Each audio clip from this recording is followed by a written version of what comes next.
Welcome to another session on international relations. So, today being the third class, we shall be starting with module number 3. Now, we shall focus on the eastern neighbors of India. We have covered the Himalayan states, that is Nepal and Bhutan. Now, let's shift our attention towards the eastern boundaries of India. We'll start with India Bangladesh. We'll try to complete India Bangladesh relations today. And in the next class, that's on Monday, we shall take up our relations with Myanmar. Both these countries are extremely important for India, not just in the neighborhood, but beyond the neighborhood as well. In fact, amongst all the neighbors of India, one of the most important neighboring countries happens to be Bangladesh. Our ties with Bangladesh is extremely crucial due to several reasons.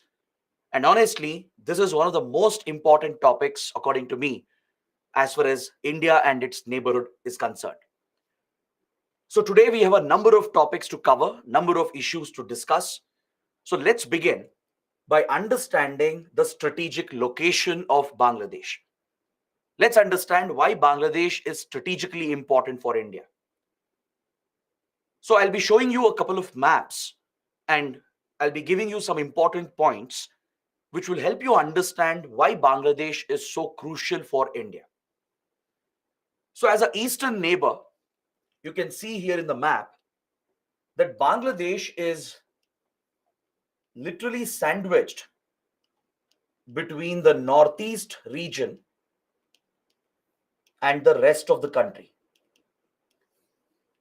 So between northeast India and the rest of the nation, right between the two parts, you have Bangladesh present over here. It's located right in between. This location of Bangladesh is very, very crucial as this could help in improving our connectivity towards the northeastern states. Remember, we discussed about the Siliguri corridor in the previous class. We spoke about this narrow land corridor of India located over here, which is the only connection between northeast India and the rest of the country. This narrow land corridor is surrounded by Nepal and Bangladesh over here in the northern parts of West Bengal. Now, the problem here is that through Siliguri, connectivity has been a challenge for India because the terrain here is very complicated. If you cross the Siliguri corridor, you'll enter the Darjeeling region in northern West Bengal, and then you move towards Assam, where you come across the Brahmaputra river valley. So across this region, the geography is very complicated.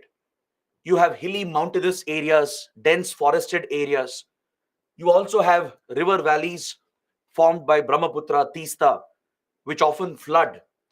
So as a result, the geography here is very complicated and it is difficult to create infrastructure in this region. It has always been a challenge for India to create effective infrastructure, that is road, rail connectivity, through which we could connect better with the northeast region. So in a way, connectivity with northeast India has been hampered due to the difficult access through Siliguri corridor. And also that's the only access that we have. So that creates a vulnerability for India and Siliguri becomes a choke point for India. So India has been pursuing alternate routes. We are looking for alternate connectivity routes to access the northeast region. As you know, the northeast region has been largely left behind. There has been a general sense of neglect by the central government over the decades. There has been very limited investments and very poor infrastructure and economic opportunities that have been created in the northeast region. Northeast India also has been affected by decades of insurgency and organized crime. So to tackle all these challenges, providing economic growth to northeast India is the primary solution to tackle insurgency, to tackle the crime rates, to stabilize the region, right? And to integrate the region further with India. The key aspect is to drive economic growth and create economic opportunities. So this will require a lot of investments. It will require infrastructure creation. and it will require improved connectivity through alternate routes. And Bangladesh can offer one such alternate route to connect with Northeast India. If Bangladesh gives us transit access, if it provides transit access, we can connect our road networks, we can connect our railway networks, we can also connect the inland navigation routes, the inland waterways that exist over the transboundary rivers that connect India and Bangladesh. If you just look at the map, you'll understand what I'm talking about. Given how Bangladesh is situated between Northeast India and the rest of the country, if Bangladesh gives us transit access, we can open alternate routes to improve connectivity across the region. Is that clear? And the other important point here is that there are 54 transboundary rivers that we share with Bangladesh. Now imagine this, there are 54 transboundary rivers that flow from India to Bangladesh. So this is a shared resource. So as a result, water sharing becomes an issue, as India is an upper riparian state and Bangladesh is a lower riparian. Water sharing issues will always come up. But this could also be an area of cooperation because we can connect our waterways. India has created the national waterways, just like national highways, and we have promoted inland navigation as an efficient way of moving goods. So over the Ganga, Brahmaputra, the Barak River, there are national waterways that India has built, and we are seeking to interconnect these water networks with the waterways of Bangladesh.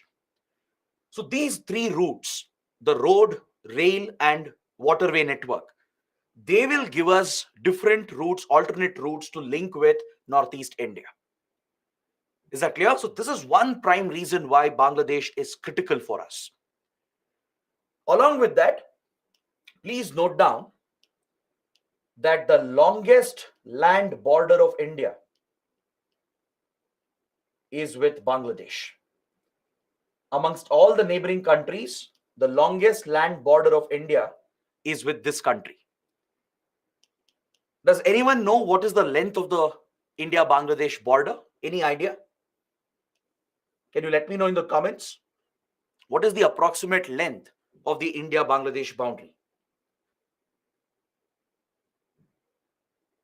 Madhumita says 84,000 miles. Do you know what is 84,000 miles? That's a very, very, very big distance. It can't be so big. Some of them are getting it right, approximately. It is around 4,096 kilometers. So this makes the India-Bangladesh border the biggest land border for India. Compared to our borders with Pakistan, China, Nepal, Bhutan, and Myanmar, this border with Bangladesh is the longest land boundary. The states which share the boundary are provided here in this table. West Bengal has the biggest length of the border, followed by Assam, Meghalaya, Tripura, and Mizoram. Please remember these border states and the approximate border length for a possible prelims question. You can expect a map-based question. Now, since we share such a long boundary, border security and border management becomes a major challenge. Is that clear? Securing this long boundary, that too when the geography is so complicated, is a big challenge for India and Bangladesh. So from across this border, India has faced many threats, many security threats. Organized crime is very rampant along this border, be it smuggling of drugs and weapons, even human trafficking, cattle smuggling. They're all very rampant. These criminal activities are very rampant here.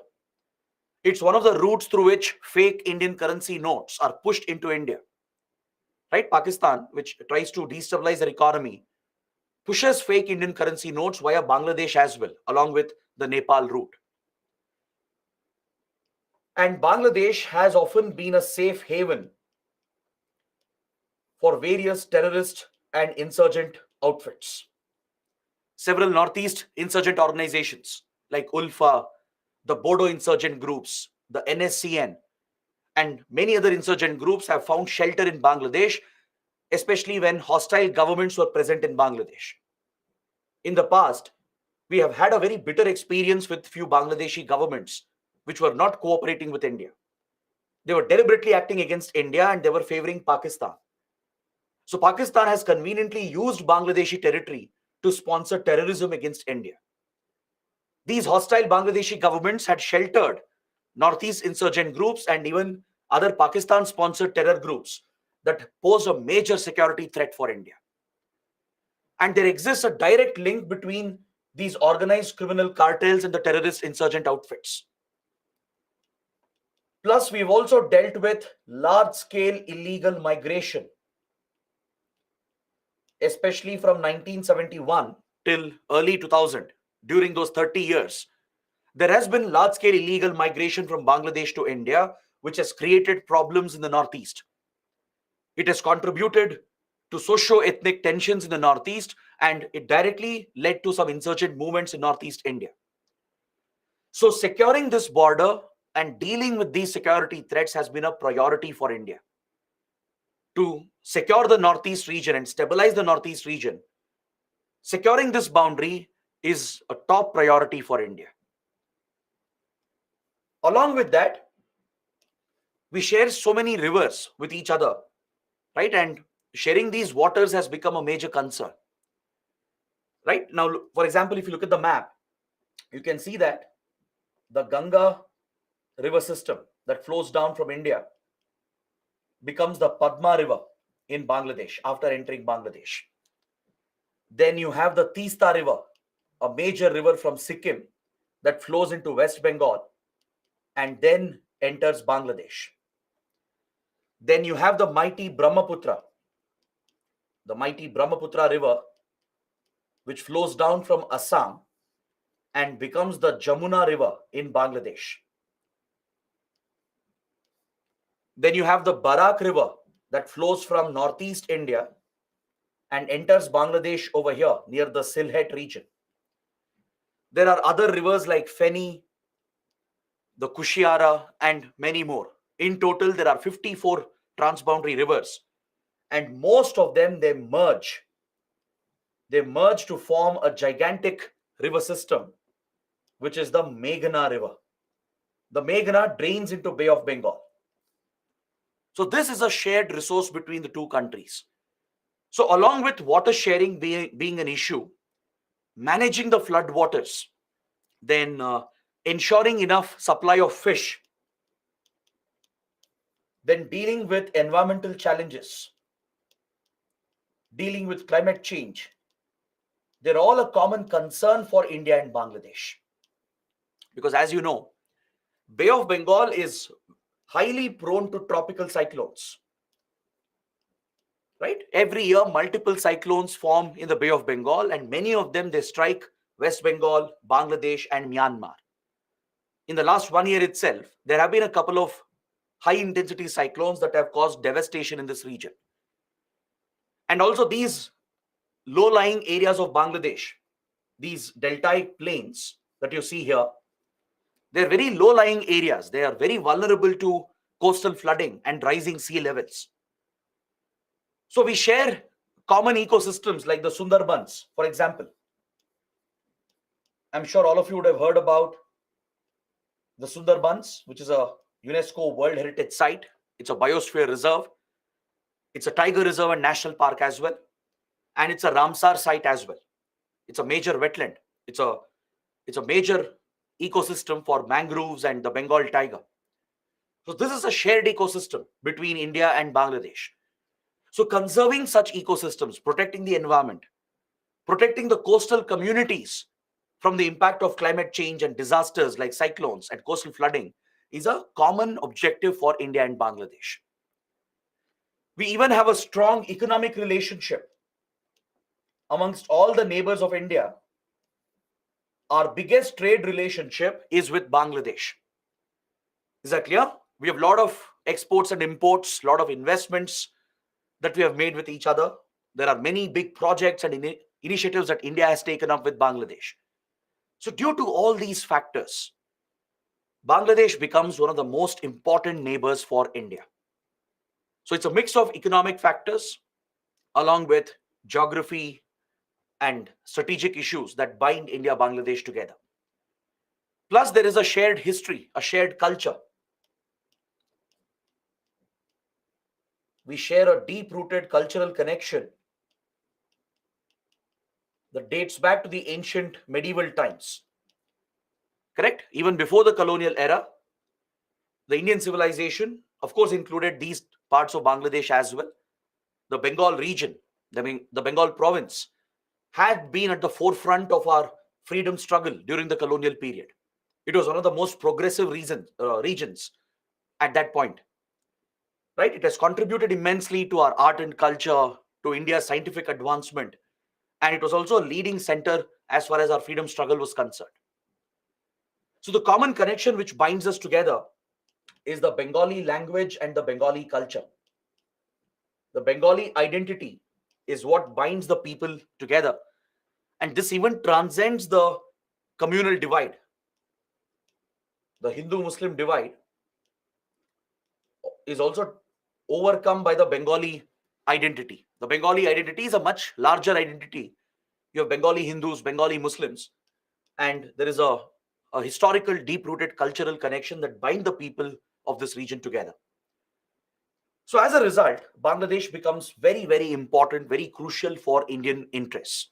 India has major national interests with regard to Bangladesh. So now, let us focus on the history of the relationship, because the manner in which Bangladesh was born, how Bangladesh was created, in itself is a very interesting story and a very important topic for our UPSC exams. I hope you know that Bangladesh was born in the year 1971. It's a more recent country in South Asia, right, compared to India and Pakistan.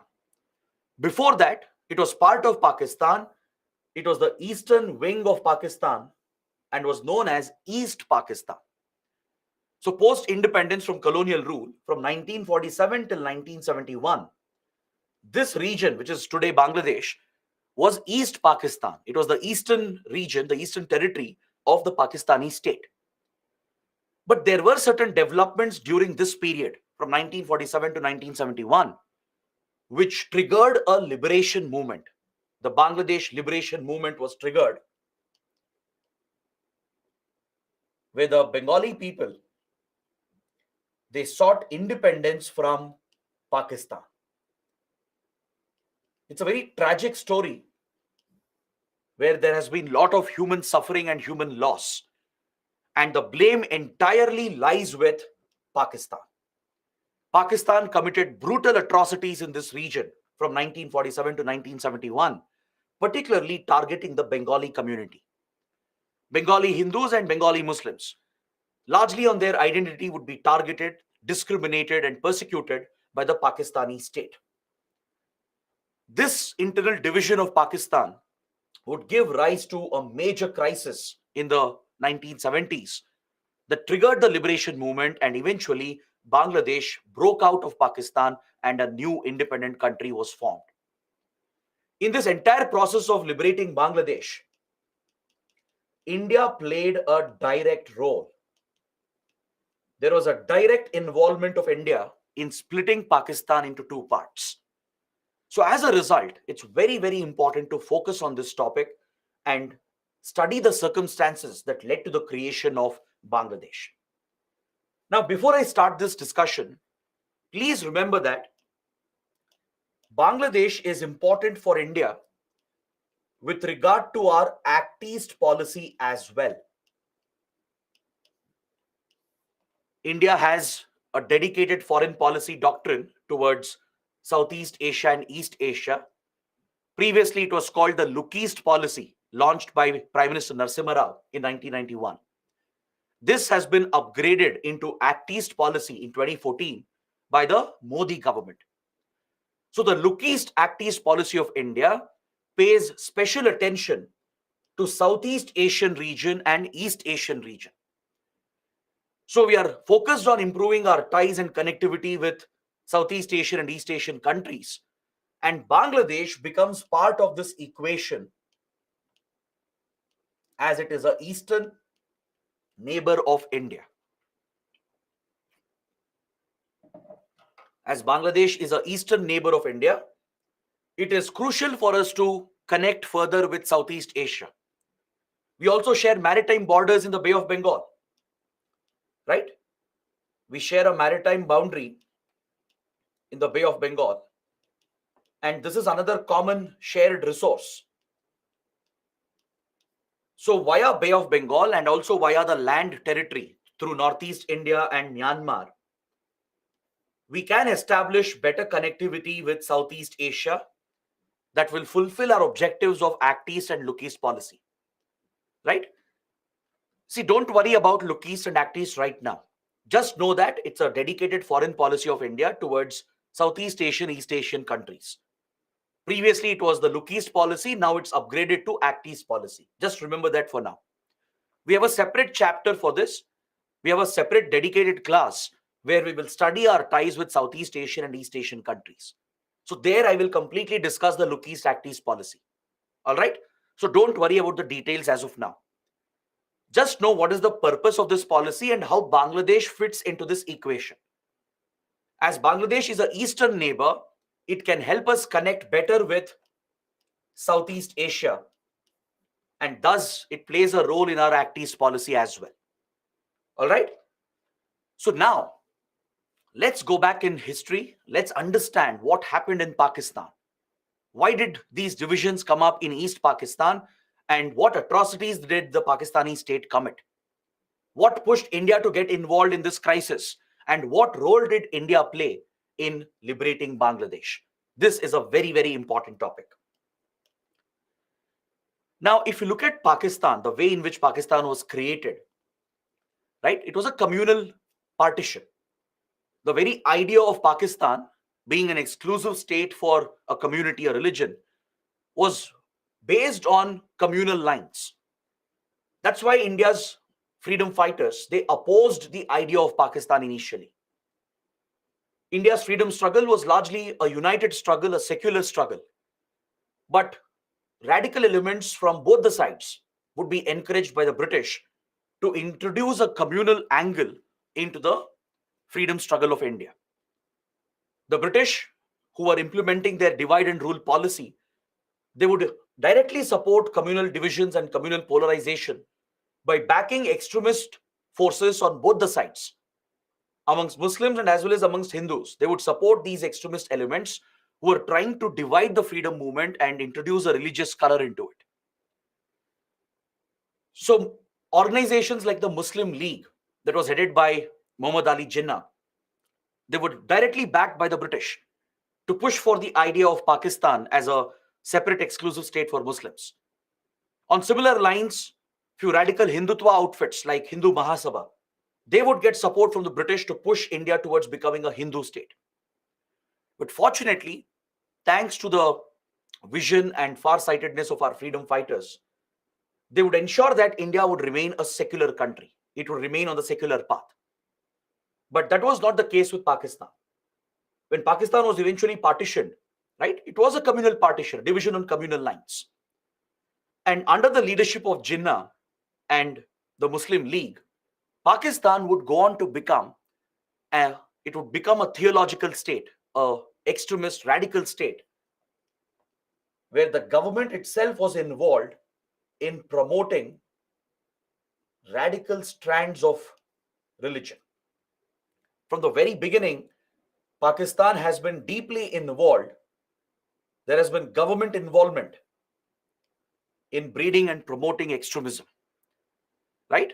We saw large-scale communal violence during the partition itself between different communities, between Hindus, Muslims, and Sikhs.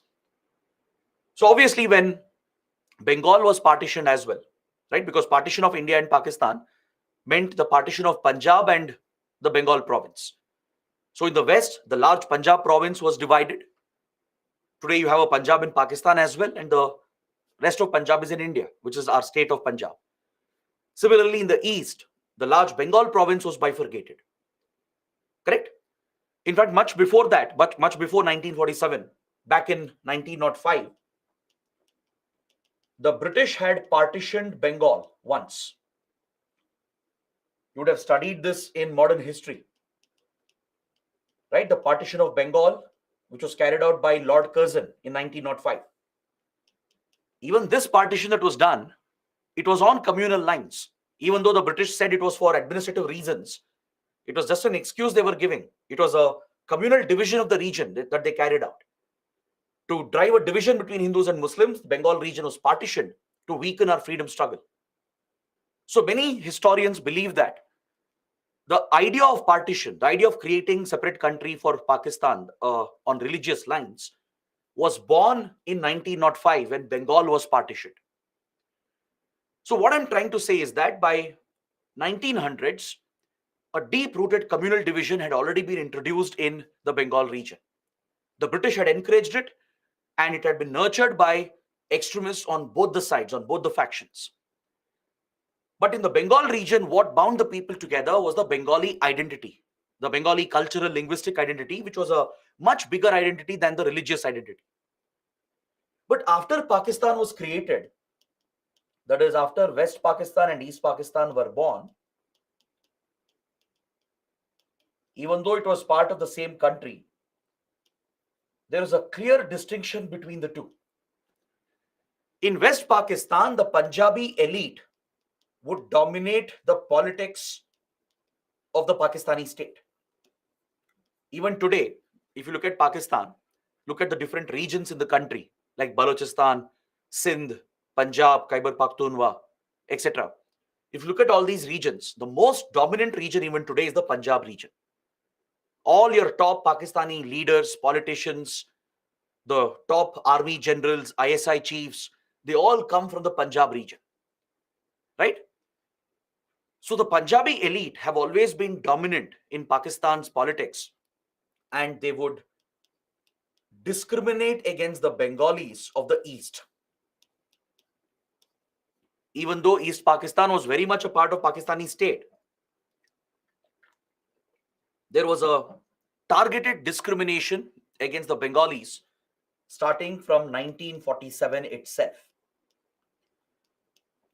This happened because Pakistan always embraced these identities, these religious identities. It became a theological state. It adopted a rigid version of Islam as its state religion. It misinterpreted religion for geopolitical reasons, right? So day by day, Pakistan was moving towards becoming an extreme radical state. And as a result, the Bengali community felt oppressed in the East. The Punjabi elite would completely dominate over the Bengalis, and they wouldn't give them equal rights and equal opportunities. So this obviously created a major resentment, and it led to the rise of divisions between West and East Pakistan. For example, if you look at the economic numbers, the allocation of funds, the sharing of revenue between West and East Pakistan, you can notice a major divide. Look at the money being spent by the government in West and East Pakistan. Look at the difference. West Pakistan was getting a bigger share of the allocation. This was very consistent from 1950s till 1970s throughout these 20 years. East Pakistan was always getting a very small allocation compared to the higher allocation of West Pakistan. And the worst part was that East Pakistan was the one which was generating revenue. East Pakistan actually had a number of industries, textile mills, right, dating back to the colonial period. But West Pakistan would corner all the resources, and it would divert most of these funds towards targeting India over the Kashmir dispute. So the Bengali people in East Pakistan, they were obviously affected because the revenue generated by them was largely being diverted towards these wars against India, whereas rest of the money was being spent largely on West Pakistan itself. So in terms of money allocation and resource allocation, there was a clear division. This was not an accident. It was deliberate policy by the Punjabi elite who dominated Pakistan's politics. So this led to the deprivation of East Pakistan. East Pakistan was left behind and West Pakistan was cornering all the wealth and resources. So a clear political and economic division had come up where the Bengalis felt that they were getting the rough end of the deal. They were not being treated as equal citizens. They were being discriminated and oppressed, and later persecution would also be carried out against East Pakistan. Even on religious grounds and as well as on linguistic lines, there was discrimination against East Pakistan. Particularly, the Bengali Hindus and other religious minorities would be targeted. This was, again, not a problem with any religion. Please remember this, because we will be dealing with many sensitive topics going forward as well. Please know that no religion preaches extremism, right? It's not associated with any particular religion. But in every religion, you find strands of extremism. Be it Islam, be it Christianity, be it Hinduism, Sikhism, even Buddhism. In every religion, you find these vested political interests who twist their religion, give it a wrong interpretation, and they do this for their own self-interests, their own selfish interests. Is that clear? So in Pakistan, there was religious persecution and it continues even today. Religious minorities, from Hindus to Christians to Buddhists, Sikhs, they were all targeted in West Pakistan, and it would continue in East Pakistan as well. Even Muslims, right, who wouldn't abide by the rigid version of religion that Pakistan had adopted, even they would be targeted.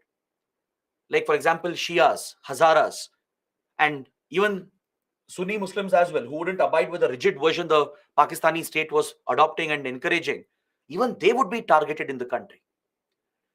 So such persecution on religious grounds and linguistic grounds also created a major divide between West and East Pakistan. In fact, believe it or not, the Bengali language was not even given equal treatment under the Pakistani state. Right? Bengali identity was the biggest identity in East Pakistan. But West Pakistan made an attempt to curb this identity by promoting Urdu over Bengali. Ideally, in any diverse country, different religions, different languages, different identities, they should all get equal priority and equal treatment. But this was never the case with Pakistan. Right? So it tried imposing Urdu, and it tried to undermine the Bengali language, which was a offense as far as the Bengali population was concerned. The Bengalis were offended that their language, their culture was being undermined, and Urdu was being imposed on them, and Bengali was not being given the same treatment. So there was discrimination on these grounds, on religious grounds and linguistic grounds. And in general, there was a neglect of East Pakistan in governance and administration. For example, there was a major disaster in 1970. There was a major cyclone, the Bola cyclone, that had caused massive devastation in East Pakistan. But still, West Pakistan didn't do enough to help the people. It didn't focus on disaster management, didn't provide much aid and relief, and East Pakistan was largely neglected despite this massive tragedy that had occurred. So all these events, they culminated to give rise to a Bengali opposition movement. A strong Bengali opposition movement started rising, which would turn into a Bengali liberation movement. Is that clear? By 1960s, we clearly saw the rise of separatist tendencies in East Pakistan. Bengalis had enough. They realized they had to fight for their rights again. For them, independence made no difference. British rule or under Pakistan, for them it was one and the same. So now the Bengalis had to organize again and fight for their rights, fight for their equal treatment. And the only option for them was to break away from the country. So under the leadership of Awami League, a major Bengali political party, The foundation of the Bengali liberation movement was laid under the leadership of Sheikh Mujibur Rahman. Sheikh Mujibur Rahman is considered as the founding father of Bangladesh. He's also referred to as the Bangabandhu, the friend of the Bengalis. That's why I told you Bengali identity is beyond religion. Bengali Hindus, Bengali Muslims, they've shared a lot of communal harmony between them. But it was West Pakistan's politics which caused these divisions. And now the Bengalis united to fight for their rights, and they decided that they have no future by being with Pakistan. So by late 1960s, the roots for the Bengali liberation movement had been laid. Then came the last nail in the coffin. Then came the final trigger. In 1970, elections had been scheduled in Pakistan. Elections were held in West and East Pakistan. These were national elections to determine the national government. In these elections, the Awami League, led by Sheikh Mujibur Rahman, won majority of the seats in East Pakistan. 167 out of 169 seats were won by Awami League. It almost got full majority. And as a result, Awami League got majority in the National Assembly of Pakistan, which meant Awami League should have formed the government. Sheikh Mujibur Rahman should have become the Prime Minister of Pakistan. And obviously, this was not acceptable to the West Pakistani elite. At that time, the Pakistani leader was Zulfikar Ali Bhutto from the Pakistan People's Party. He refused to concede defeat. He refused to give up his authority, his position. And he refused to allow a Bengali to hold the position of Prime Minister of Pakistan. So Zulfikar Ali Bhutto, the then Pakistani Prime Minister, colluded with President General Yahya Khan, and they denied this democratic opportunity for Sheikh Mujibur Rahman. They tried to disrupt the electoral process. They even got Sheikh Mujibur Rahman arrested. So as a result, the Bengali liberation movement exploded following this development. This was the final nail in the coffin. The people had enough of oppression and discrimination. Now even election results were being undermined, and Awami League was being prevented from forming the government, even though it secured a majority in the National Assembly. So as Mujibur Rahman was arrested, he gave a call for a nationwide rebellion, and this triggered the violent phase of the struggle for Bangladesh. Is that clear? This was a groundbreaking event. It changed the history, the politics, the geography of South Asia forever. It's one of the most defining moments in South Asian history.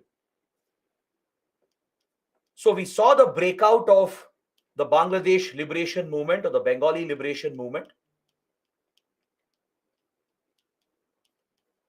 So by 1970, 1971, we saw the full breakout of this movement. And obviously, it would be targeted by West Pakistan. They wouldn't allow the movement to survive. The Pakistani army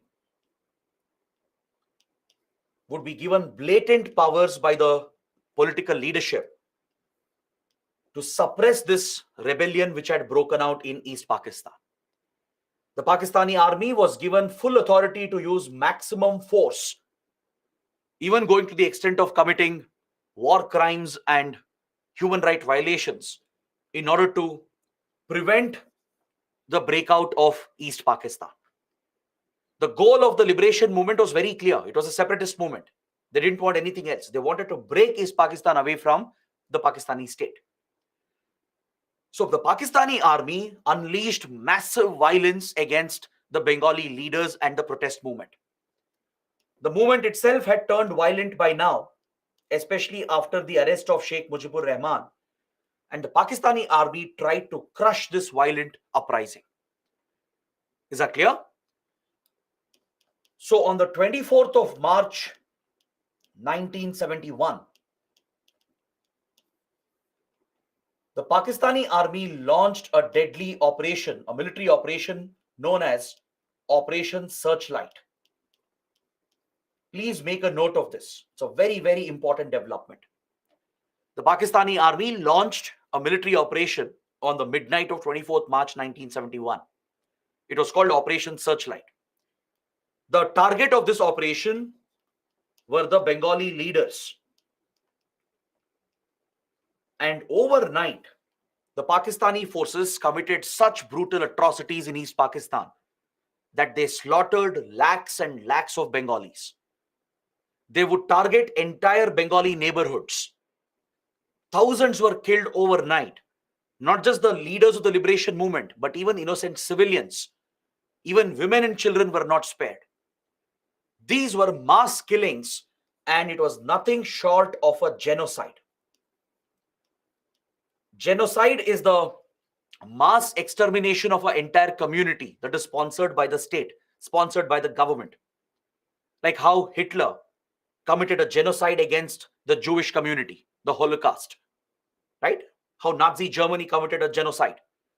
On similar lines, the Pakistani state, the Pakistani army, they committed a genocide against the Bengalis, and according to several estimates, several lakh people, more than 1 million people were killed. The numbers go as high as 2 to 3 million. So such large-scale atrocities were committed following the start of Operation Searchlight. Is that clear?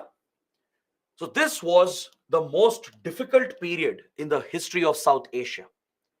Now, obviously, these developments would have an impact on the neighboring country, that is India. India couldn't just remain silent watching what was happening. Right? We knew the developments from 1950s itself. We had kept a close watch on the internal divisions of Pakistan because India had a moral obligation to protect the Bengali community. Right? Be it Bengali Hindus or Bengali Muslims, they were obviously connected with India. There were families on the other side of the border. The partition had divided Bengali families on both sides. So there were familial connections. There was a cultural, moral connection that drove India to protect the Bengali community at any cost. And obviously, the crackdown following Operation Searchlight triggered a massive refugee crisis, and the entire burden fell on India. For no mistake of India, for the blunders committed by the Pakistani state, by the Pakistani army and its leaders, India was paying the price. Because more than 10 million Bengali refugees, they fled to India in order to save their lives following Operation Searchlight. They abandoned everything. They had to flee the country, cross the border and enter India in large numbers to save themselves. They sought asylum in India. So the border states, West Bengal, Assam and Tripura, they received a massive influx of refugees, and multiple refugee camps had to be set up by the state governments to accommodate the Bengali refugees. The government of India would step up and encourage the state governments to proactively help the Bengalis, and hundreds of refugee camps were set up all across the border to receive the refugees and protect them and settle them. Is that clear? So obviously this crisis was placing a huge burden on India. See, yes, India had a moral obligation, right? A commitment to human rights, a commitment to protect the Bengali community, which was linked with India. But apart from that, receiving such a huge refugee influx becomes a burden, an economic and social burden on any country. Back then, India itself was a struggling economy, right? We were still a very poor country dealing with our own economic challenges. So at this point, Pakistan imposed this heavy burden on India. Is that clear? So the economic and social burden was definitely being felt in India. Plus, we had a duty, an obligation to protect the Bengali refugees as well.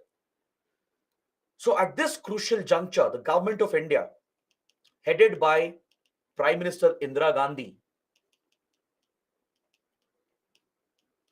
would make some very, very important decisions. Strategic decisions were made by the Indira Gandhi government that would play a decisive role in liberating East Pakistan itself. India's motivation to get involved in this conflict was obviously the burden of refugees, the obligation to protect the refugees as well. The instability that had been triggered obviously was not good for India. It would destabilize the whole region. It would affect our economic growth. It would affect our national interests. We had a duty to save the Bengalis from such targeted persecution. We knew the kind of atrocities that were being committed. Because if not for India, no one else would come to the help of Bengalis. The Western countries had completely ignored this genocide, especially the United States and even European powers. They completely ignored what Pakistan was doing to Bengalis in East Pakistan. They didn't care about the genocide which was happening because Pakistan had become their closest ally. At this point, Pakistan was a very close ally to the US. It had firmly aligned with the Western countries during the Cold War period. So as Pakistan was critical for them, they wouldn't care what Pakistani army and the Pakistani government would do in East Pakistan. So India was all alone in this battle. If something had to be done, it had to be done by India. So at this crucial point, Prime Minister Indira Gandhi took some very bold and gutsy decisions that led India to get directly involved in this conflict. And eventually, we played a direct role in breaking Pakistan into two parts. India was not just driven by the burden and the moral obligation, but we also saw this as a strategic opportunity to exploit the internal divide of Pakistan. Because by then, Pakistan had become a problematic neighbor for India. Pakistan was no good friend of India. Right? We had already fought two wars, the 1947 war and the 1965 war. Both were over the Kashmir dispute. Pakistan was in illegal occupation of Indian territory in Jammu and Kashmir. It was repeatedly causing problems for India, not just in Kashmir, but also in Northeast India. In the Northeast, via East Pakistan, it was sponsoring the insurgent groups, especially the Mizo outfits and Naga outfits, such as Mizo National Front, which was an insurgent organization, and the Naga insurgent groups. They were getting support from East Pakistan, where Pakistan was waging a covert war against India, a secret war by sponsoring insurgent terror outfits against India. So India knew that we can't deal with two Pakistans. One Pakistan on the west itself was a big headache, right? Dealing with the East Pakistan, where the territory was being used to target India, destabilize the Northeast region, was a nightmare for India. So this was seen as a strategic opportunity by the Indira Gandhi government to exploit the internal divide of Pakistan and probably break the country into two parts. The goal of India was very clear: to protect the Bengalis and provide direct support to the liberation movement.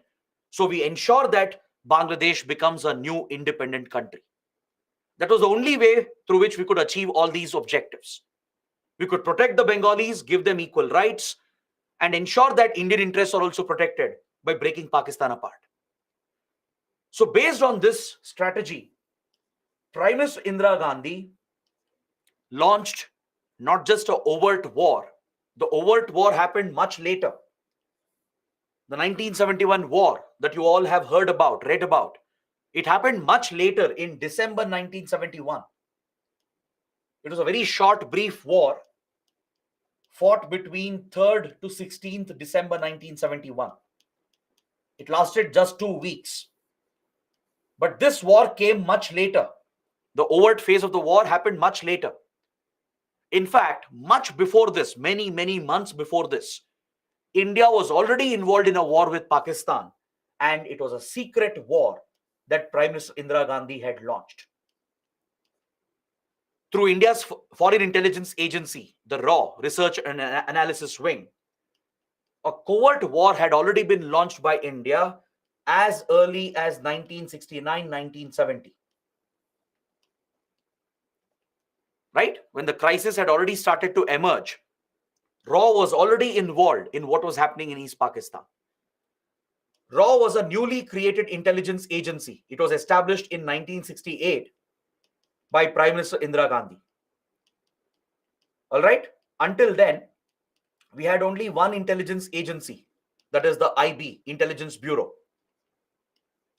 Until 1968, IB was handling both domestic intelligence and foreign intelligence.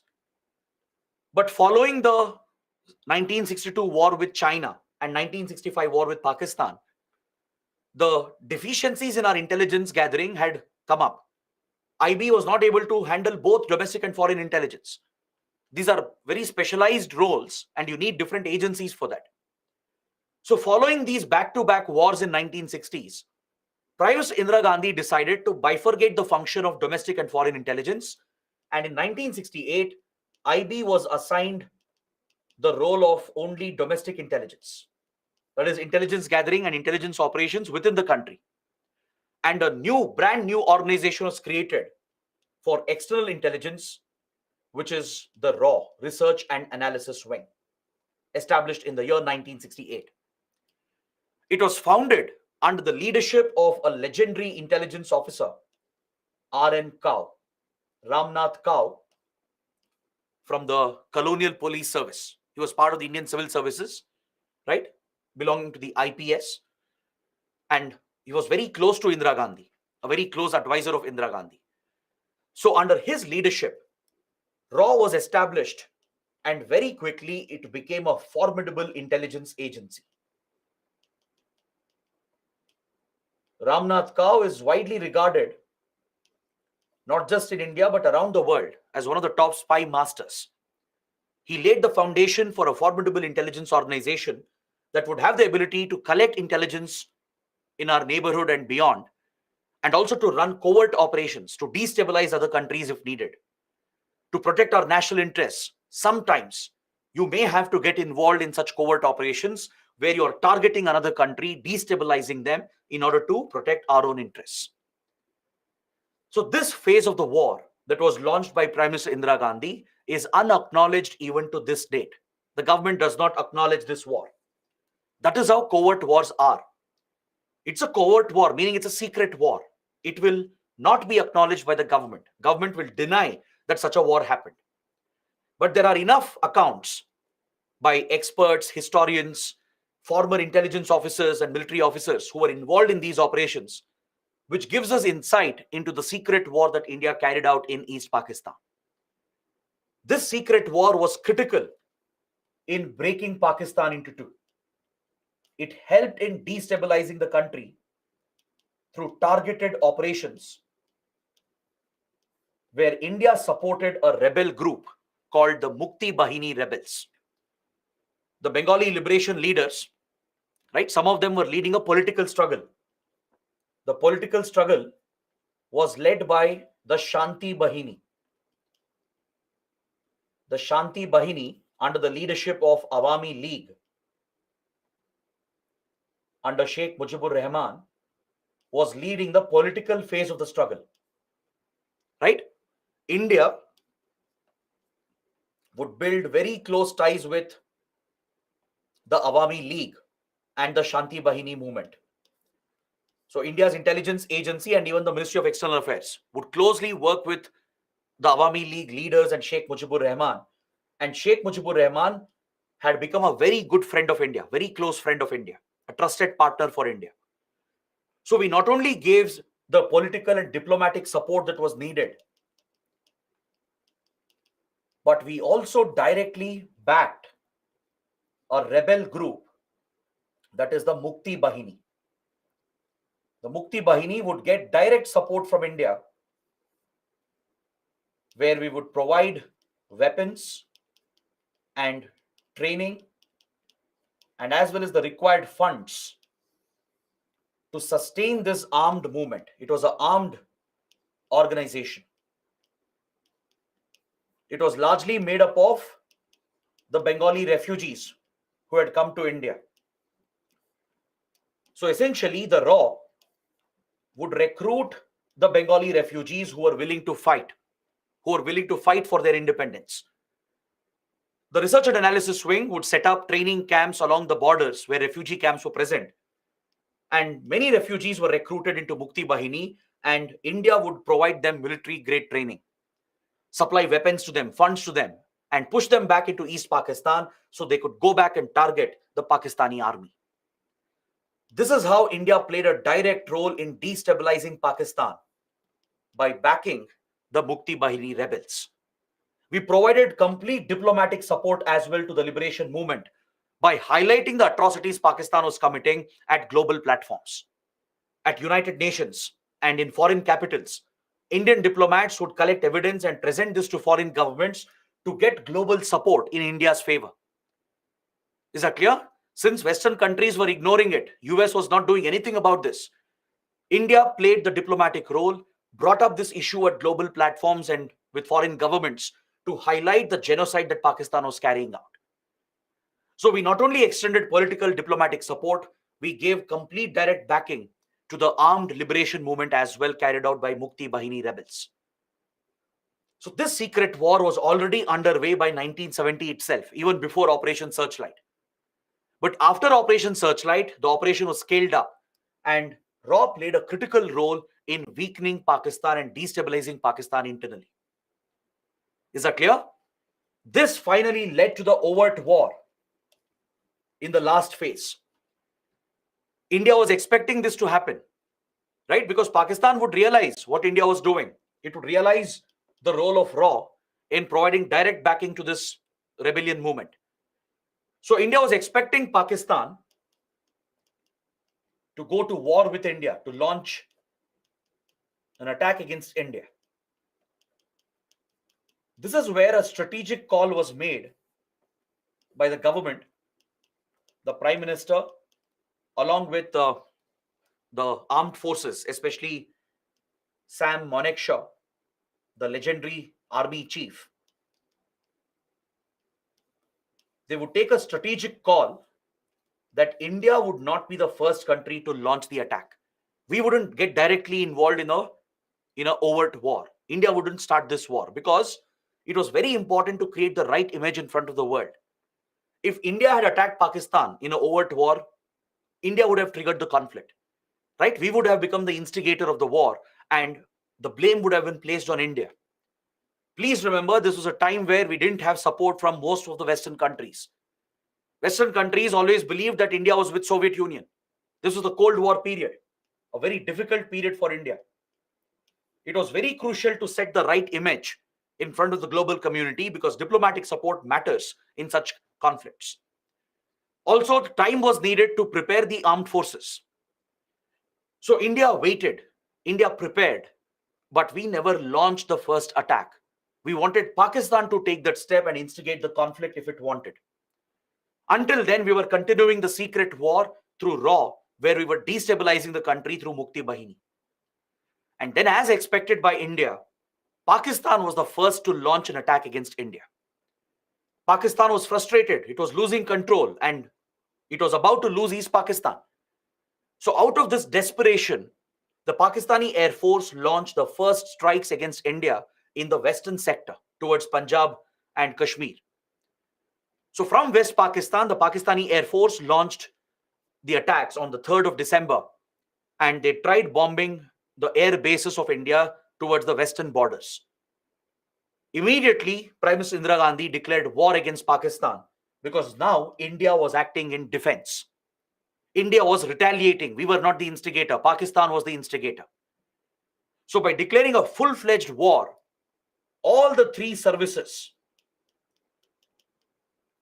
the Army, Navy, and the Indian Air Force, would play a decisive role in defeating Pakistan and breaking Pakistan in just under 2 weeks. It was a very swift conflict. This was the level of preparedness on India's part. Due to the right strategic decisions and right planning and the right execution, we managed to end this conflict very quickly and we delivered a conclusive defeat to Pakistan. It was a humiliating defeat to Pakistan.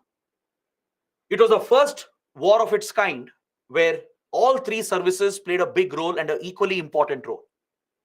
Because the previous wars of 1947, 1962, 1965, they were largely led by the Indian Army with some role of Indian Air Force. But Navy had never played a big role in a war in the past. 1971 was the first conflict where all three services played a critical role. The Indian Navy effectively blocked the supply routes because if Pakistan had to send reinforcements from west to east to back the Pakistani army, it had to be through the sea route. That is across Arabian Sea, then from Indian Ocean to Bay of Bengal, and then reach East Pakistan.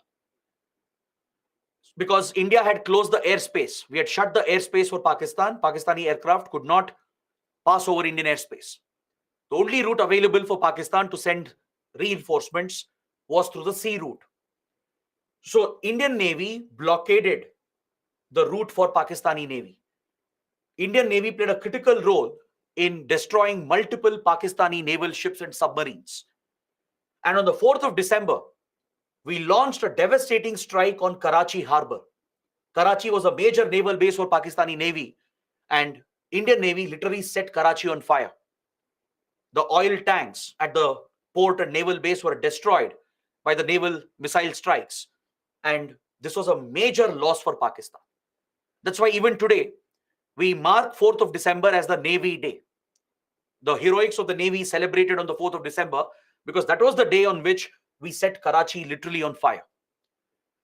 So in the subsequent days, there was a naval blockade that was imposed in Arabian Sea and Bay of Bengal, where we blocked the movement of Pakistani ships and Pakistani submarines.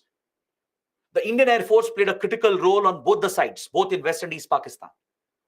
Right? Pakistani Air Force was outnumbered. Indian Air Force completely dominated the aerial conflict. We destroyed multiple Pakistani air bases and we hit strategic locations which weakened the Pakistani assault. And then the Indian Army, which had prepared thoroughly for this conflict under the leadership of Sam Manekshaw, carried out a full invasion into East Pakistan. It was a full blown out invasion. Thousands of Indian troops, accompanied with tanks, artillery, guns, and heavy weaponry, would invade into East Pakistan with the support of Mukti Bahini rebels. The Mukti Bahini rebels, trained by RAW, they would act as a major support network. They would provide the required intelligence. They would create an opening for Indian Army to invade into the country, and they would work together with Indian Armed Forces. So that is the reason why India could deliver this victory.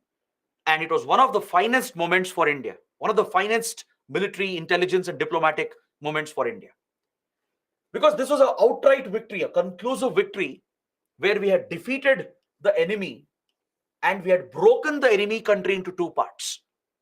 When the war ended on 16 December, a new country was born. The map of South Asia had changed thanks to the efforts of India. Right? It was such a conclusive defeat that Pakistan officially surrendered. Usually in a war, you don't get such a conclusive result. In modern era, most wars are inconclusive. They become a stalemate. Like, for example, look at the Vietnam War. Look at Afghan war involving the US. Look at Russia-Ukraine war, which is going on. You don't have conclusive results. Neither side will clearly win the conflict. Correct? It always ends as a stalemate or both sides will claim victory. But this was a rare occasion where India had conclusively won and Pakistan officially accepted defeat. It publicly accepted that it had lost the war and it gave up its right over East Pakistan. This picture that I have shared here, it's a historic image. You can see General A.A.K. Niazi from the Pakistani army, who was the commander of the Pakistani army in East Pakistan, signing this instrument of surrender officially in front of Indian military officials. It officially signed the instrument of surrender, accepting defeat, and we captured 93,000 Pakistani soldiers as POWs. POW stands for prisoners of war. 93,000 Pakistani soldiers were held as prisoners of war in Indian custody, and Pakistan had officially accepted defeat. Is that clear? We finally brought the war to a formal end by calling for a meeting at Shimla. Prime Minister Indira Gandhi invited the Pakistani leader for a formal negotiation so we could work out a peace treaty which would end the war officially. So the Shimla conference took place in 1972 and we signed the Shimla Agreement in 1972, which formally brought this war to an end. So this was the direct role of India in liberating Bangladesh, in breaking Pakistan into two parts.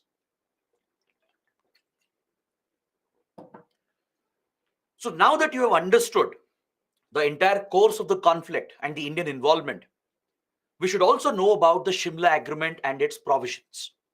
Even though it's an old topic, it is still very, very important because some of its provisions, they are relevant even today. Even today, in the context of India-Pakistan relations, India brings up the commitments Pakistan had made under the Shimla Agreement. That's why the topic is important. So let me tell you what the Shimla Agreement contained. India achieved some big success under the Shimla Agreement. It was through this agreement that Pakistan formally gave recognition to Bangladesh, which basically meant Pakistan had given up its claims and it was officially recognizing Bangladesh as a new independent country. This was possible because India held all the leverage. India held all the leverage.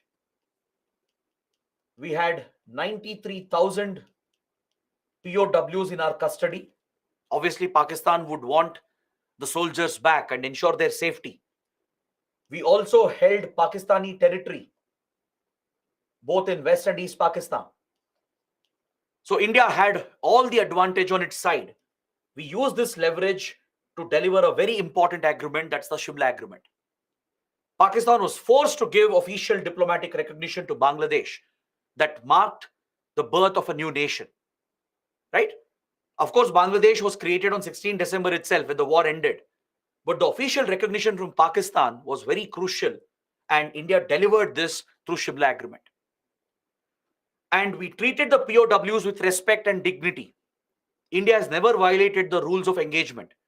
We strictly follow the Geneva Convention that deals with treatment of war criminals or treatment of POWs, right? We never violate human rights, unlike Pakistan.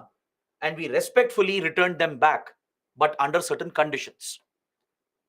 India agreed to return the POWs in exchange for our soldiers as well, because several Indian soldiers were also captured by Pakistan.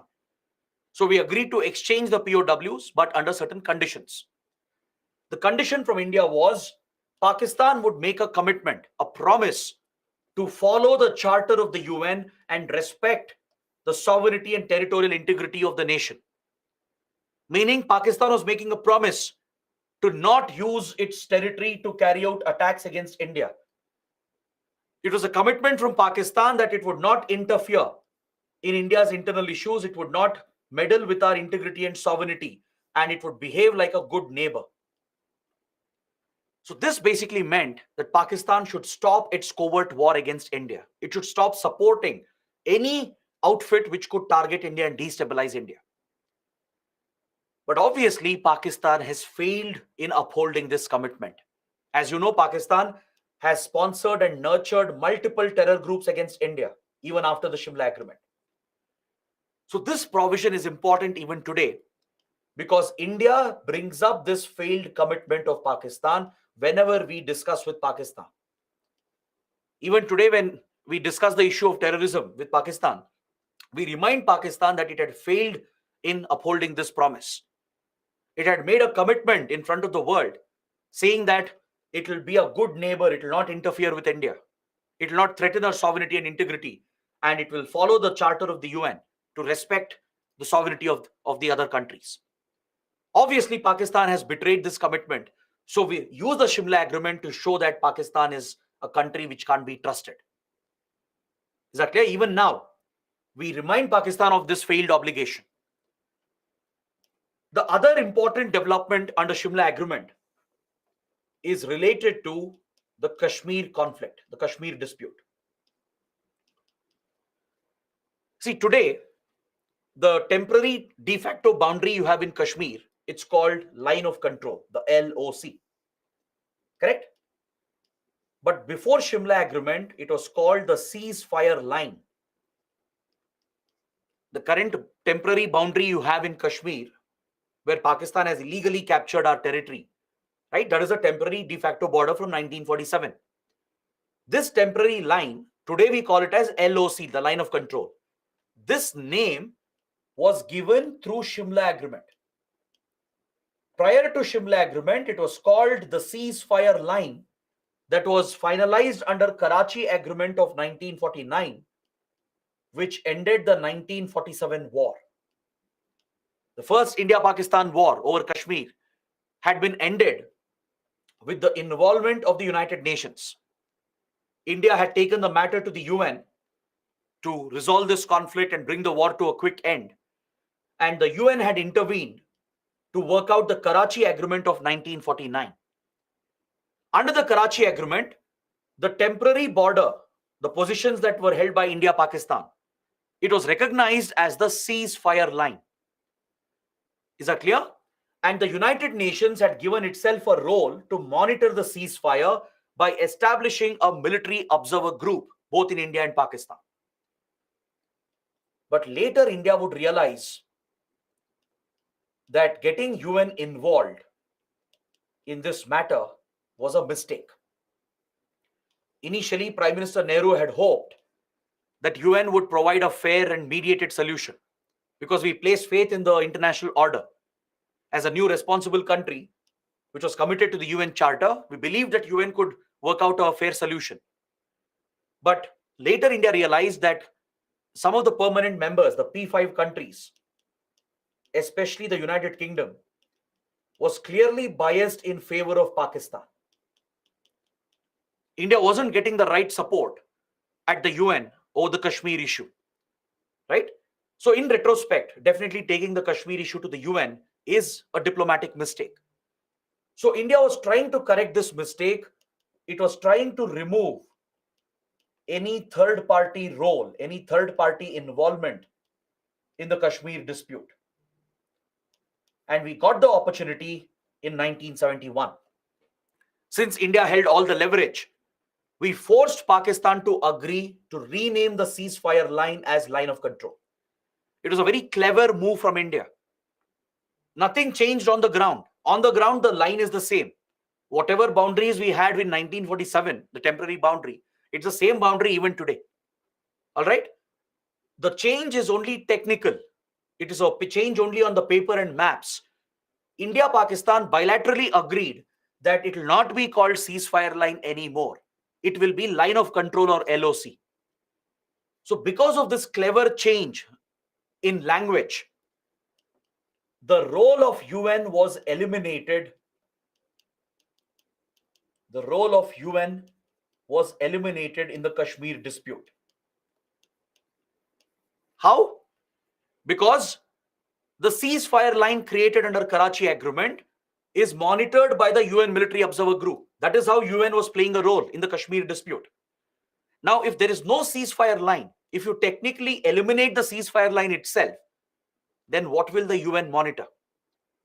Right? The UN Military Observer Group was established under Karachi Agreement to monitor this ceasefire line. If the ceasefire line itself is removed, and if we rename this as line of control, and if India, Pakistan agree to it, then UN has no role in the Kashmir issue. What will the Military Observer Group monitor in Kashmir? There is no ceasefire line at all. And that is the change that India achieved. Pakistan agreed to settle any differences through bilateral negotiations only, meaning we ruled out third-party involvement in the Kashmir dispute. Not just the role of UN, no third country can also get involved in Kashmir dispute because of Shimla Agreement. That is the success of India under the Shimla Agreement. We ensured that neither US nor UK nor China nor the UN can play a role in the future because India and Pakistan have given a commitment to each other to resolve their differences only through bilateral negotiations. We turned Kashmir issue back into a bilateral issue and eliminated any kind of third-party involvement by renaming ceasefire line as line of control. Is that clear? That is why the Shimla Agreement is very, very important. It's very relevant even today because Pakistan again has tried to betray this commitment. It has constantly tried to internationalize the Kashmir issue. Right? Even though it has agreed to bilaterally settle the Kashmir issue, it still tries to take the matter to UN and other countries and it tries to blame India. You might have seen recently when India revoked the special status of J&K under Article 370. and reorganized Jammu and Kashmir, Pakistan brought up the issue at the UN and other platforms like Organization of Islamic Cooperation. And whenever there are disturbances in Kashmir, right, when civilians are killed or injured because of counter-terrorist, counter-insurgency operations, Pakistan raises the issue at global platforms and accuses India of committing human rights violations. Now, this is a breach of Shimla commitment because Pakistan had agreed to not internationalize the issue and settle all differences bilaterally, and role for third-party involvement was eliminated, right? So this is the position of India even today. We don't allow third parties to get involved. Not UN, not China, not US or UK. No country can get involved in the Kashmir issue. We've ensured that it's an issue only between India and Pakistan. And it happened in 1972 under the Shimla Agreement. Is that clear? That is the importance of renaming ceasefire line as the line of control. So this almost completes my detailed discussion of India's role in liberation of Bangladesh. Now we are coming to the last part of this discussion. I would like to address one important question or doubt that most of you will have, because I've seen this question come repeatedly in many classes. Many students have asked the same doubt. I'm sure many of you will have the same question as well. Many of you would be wondering why India didn't use this opportunity to capture Kashmir as well, the occupied areas. There are many experts as well who criticize the government and Prime Minister Indira Gandhi for not using the opportunity to take back POK, Pakistan Occupied Kashmir. If we had defeated Pakistan so conclusively, if Pakistan had accepted defeat and signed the instrument of surrender, if we had 93,000 of their soldiers in our custody, then why didn't we make a move on Kashmir? Why didn't we extend the war, capture Kashmir as well, and permanently settle this war? Right? That is an obvious question many of you will have, and many critics also have the same argument. But let me tell you why this would have been impossible for India, and also it would have been a blunder for India to make a move on Kashmir in 1971. To understand this, you should look at the global context of the war. This was not just a regional war between India and Pakistan. This was a global conflict. This was a conflict which had global ramifications. Please don't forget, this war was fought during the heights of the Cold War period, where there was a major division and rivalry between US and the Soviet Union. Correct? And also remember, this conflict was primarily about creating Bangladesh, helping the people of East Pakistan. This conflict was never about Kashmir. If India had made this war about Kashmir, we would have lost the critical global support that we got against Pakistan. Many countries, especially developing, underdeveloped countries, they all supported India just because India was doing the right thing. We were acting largely on humanitarian grounds. As a moral duty, we were protecting the Bengalis. India was not the instigator. Pakistan was the one which attacked India, and India retaliated in defense by declaring a war. So we had carefully played out this war, and the main focus here was to help Bengalis and liberate Bangladesh. These were the two goals of India, and both the goals were achieved. If we had set any other agenda, any other goal, no country would have supported India. Kashmir issue is a separate issue altogether. Merging the two would have shown India as a selfish country which is simply exploiting the opportunity to take back Kashmir. That was one challenge.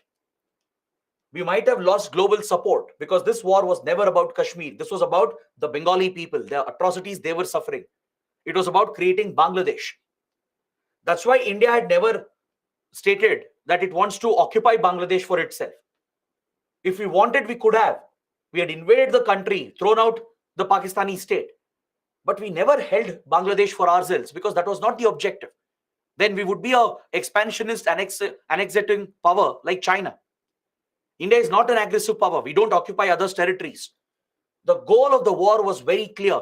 Prime Minister Indira Gandhi had clearly set the goal that we are going to liberate the country and we are going to come back. We are going to pull out the troops. We are not going to stay permanently. The goal was to help the Bengali people genuinely and use the opportunity to break Pakistan, create Bangladesh as a new country. So once those goals were achieved, it was important to end our involvement. We had to pull out the troops in Bangladesh as well. Or else we would have lost global faith, we would have lost our global image and support.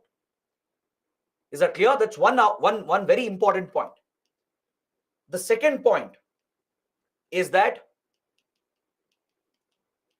the fatigue of the Indian armed forces. See, India was not a major global military power. It's not that we could have continued the war for months together. Even we had limited resources, right?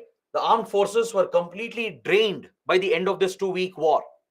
Now, capturing Kashmir would have meant the war would have continued. Pakistan wouldn't have given up so easily. It wouldn't have surrendered. The war would have dragged for many more months. It would have drained our economy and resources as well. And more importantly, our armed forces had limited capabilities back then. Right? Kashmir is a different terrain, a very difficult geography. So there would be no certainty that India would take back POK just by extending the war. See, it's easy to sit in rooms and discuss and say that we should have captured POK. But on the ground, things differ. If Russia couldn't defeat Ukraine, despite all the edge it had, then there is every possibility that India might have failed as well in taking back POK, even if, hypothetically, if we had extended the war. Right? You should take into account the morale of the forces, the fatigue that they suffer as well, the losses they suffer. And also, we didn't have enough weapons, enough equipment. We didn't have very modern militaries. We were more dominant than Pakistan, but we had exhausted our resources by then.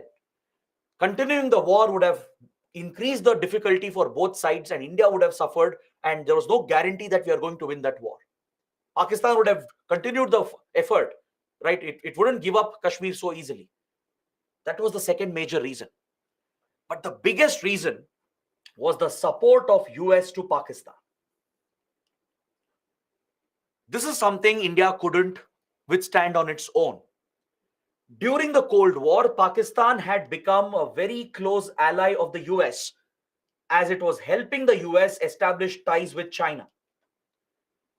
In 1968-69, the then American President Richard Nixon and his national security advisor Henry Kissinger, they had made it their personal priority to re-establish diplomatic ties with China. Re-establishing US-China relations had become a top priority for the Nixon administration. Because when PRC was formed after the Chinese Civil War and after it annexed Tibet, the US had not recognized the PRC. US had given recognition to Republic of China, which had been pushed into Taiwan. So US did not have relations with the PRC at this point. Understood? So US made it a priority in 1968-69 to formally establish ties with China, because that way it could pull China away from communist influence and weaken the Soviet Union. China being a communist country, the US believed that it could pull China away from the communist bloc, pull it away from Soviet influence. Also, US saw economic opportunities in China because China was about to open up its economy and liberalize and globalize its economy. So driven by these geopolitical and economic interests, US was desperately seeking diplomatic ties with China, and it needed someone to mediate the relationship. And guess who mediated between them? It was Pakistan. The Pakistani leaders, especially the army chief, they had very good ties with the Chinese leadership and the American leadership. So Pakistan worked secretly between US and China and played a very, very big role in establishing ties between US and China. So as a result, Nixon and Kissinger, they loved Pakistan. They loved everything about Pakistan. They loved the fact it was dominated by the army. And the worst part was they hated everything about India. This was racial discrimination. Now, how do we know about this? There are declassified documents from the White House. After many decades, documents of the White House have been declassified, which contain the speech and the references made by Nixon and Kissinger regarding India and Pakistan. If you look at these documents, you'll be horrified. Nixon and Kissinger, they hated Indians on racial lines. They saw India as a poor, backward, third world country. And they personally had hatred against Indira Gandhi. They couldn't tolerate the fact that a woman was leading the largest democracy in the world. They would use expletive words and abuses for Indira Gandhi and Indian people. This is documented in White House records. That shows their bias in favor of Pakistan and against India. The top leadership of the US, the president and the national security advisor, they were firmly against India and completely in favor of Pakistan. And now that Pakistan had helped US in establishing ties with China, the US gave complete support to Pakistan during the 1971 war. The US had assumed that since India was leading the non-aligned movement, it was not aligning with other democracies. They assumed that India is with Soviet Union, even though we weren't. We were truly being non-aligned. We didn't choose between US and Soviet Union. We were being neutral. But this is the American imperialism. They would assume that if you're not with them, you're against them. They could never understand why a democracy like India was being non-aligned. They assumed that India was already with Soviet Union, and this also played a role in Nixon and Kissinger developing such racial biases against India. So during the war, the US not only supported Pakistan diplomatically and even with regard to military support, but the US went one step ahead and threatened India with direct military consequences. To save Pakistan, because it was very clear Pakistan would break apart. So US made a desperate last-minute attempt to save Pakistan from getting broken apart, and it deployed the Navy into Bay of Bengal to issue a direct threat to Prime Minister Indira Gandhi. See, the US has a major military base in the Indian Ocean. All right, I'll show this location in one of the next classes. When we study Indian Ocean, I'll show you an island called Diego Garcia. Below Maldives, near Mauritius, there is a small British territory in the Indian Ocean. It still belongs to Britain. It's called the Diego Garcia Island. This island has been leased by Britain to the US after Second World War. So US and Britain, they maintain a major military base in the Indian Ocean at Diego Garcia. Right? From here, the 7th Naval Fleet of the US, which consisted of a carrier battle group led by USS Enterprise, which is an aircraft carrier with nuclear weapons and fighter jets on board, was deployed into Bay of Bengal as a direct open threat to India. The threat was, if India doesn't stop the conflict, US is going to attack India. And these American ships, it's not just one ship, it's not just one aircraft carrier, it's an entire task force. It's an entire carrier battle group that consists of aircraft carriers along with missile destroyers, stealth frigates, and submarines armed with nuclear weapons. Is that clear? So India could never stand up to such an American threat. This possibly could have turned into an India-US war at this point, because US had become completely hostile to India. It not only ignored Pakistan's atrocities and gave support to Pakistan, it went to the extent of threatening India. It gave a direct military threat, and it was not just a verbal threat. They acted on it. They deployed their naval fleet, their task force, into the Bay of Bengal, issuing a final ultimatum for India. So this was a make or break point for India. This is where Prime Minister Indira Gandhi is credited with a diplomatic masterstroke. Indira Gandhi took a call to abandon non-alignment. We gave up the non-aligned approach, we moved away from the non-aligned approach, and we sought direct support from Soviet Union. In 1971, at the peak of the war, right, in August 1971, India would reach out to Soviet Union, and Soviet Union was more than willing to help India, and we signed a historic treaty with the Soviets, the Treaty of Peace, Friendship and Cooperation. Under this treaty, the Soviet Union promised military support to India It promised to defend India against external threats if required. Now, this was a critical step. We had moved away from non-alignment, sided clearly with the Soviet power bloc, and got a guarantee from Soviet Union that they will protect India and defend India in case of an American attack. And according to several reports, the Soviet Navy was already deployed in the Indian Ocean, and they were already tailing the American naval fleet. They were essentially tracking the American vessels right behind them. And the presence of Soviet naval ships and submarines with nuclear weapons is what pushed the American forces back. This had every potential to turn into a US-Soviet conflict. After the Cuban Missile Crisis in 1965, where US-Soviet Union came very close to exchanging nuclear weapons, this was the first time they were getting closer to another conflict, right? So the potential of this conflict was global, not just regional between India and Pakistan. The US was even encouraging China to attack India from the north to put India under pressure. Now that it had set up ties with China and become a friend of China, it encouraged China as well to attack India from the north. But China refused to participate. China had no interest to get involved in this conflict. Is that clear? Now, please understand the difficult circumstances here. If India had extended the conflict, if we had kept our eyes on POK, right, Soviet support could also have been withdrawn. Soviets were not foolish enough to get into a conflict with the US because of India and Pakistan. The support they gave to India was limited to the fact that India will liberate Bangladesh and pull out from the conflict. Any dragging of the conflict, which could bring US and Soviet Union into a confrontation, right, would have led to withdrawal of Soviet support as well, which was crucial for us to stand up to the American threat. So given all these circumstances, it was near impossible for India to lay eyes on POK.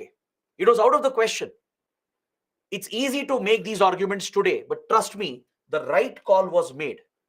We didn't have the military capability to continue the war.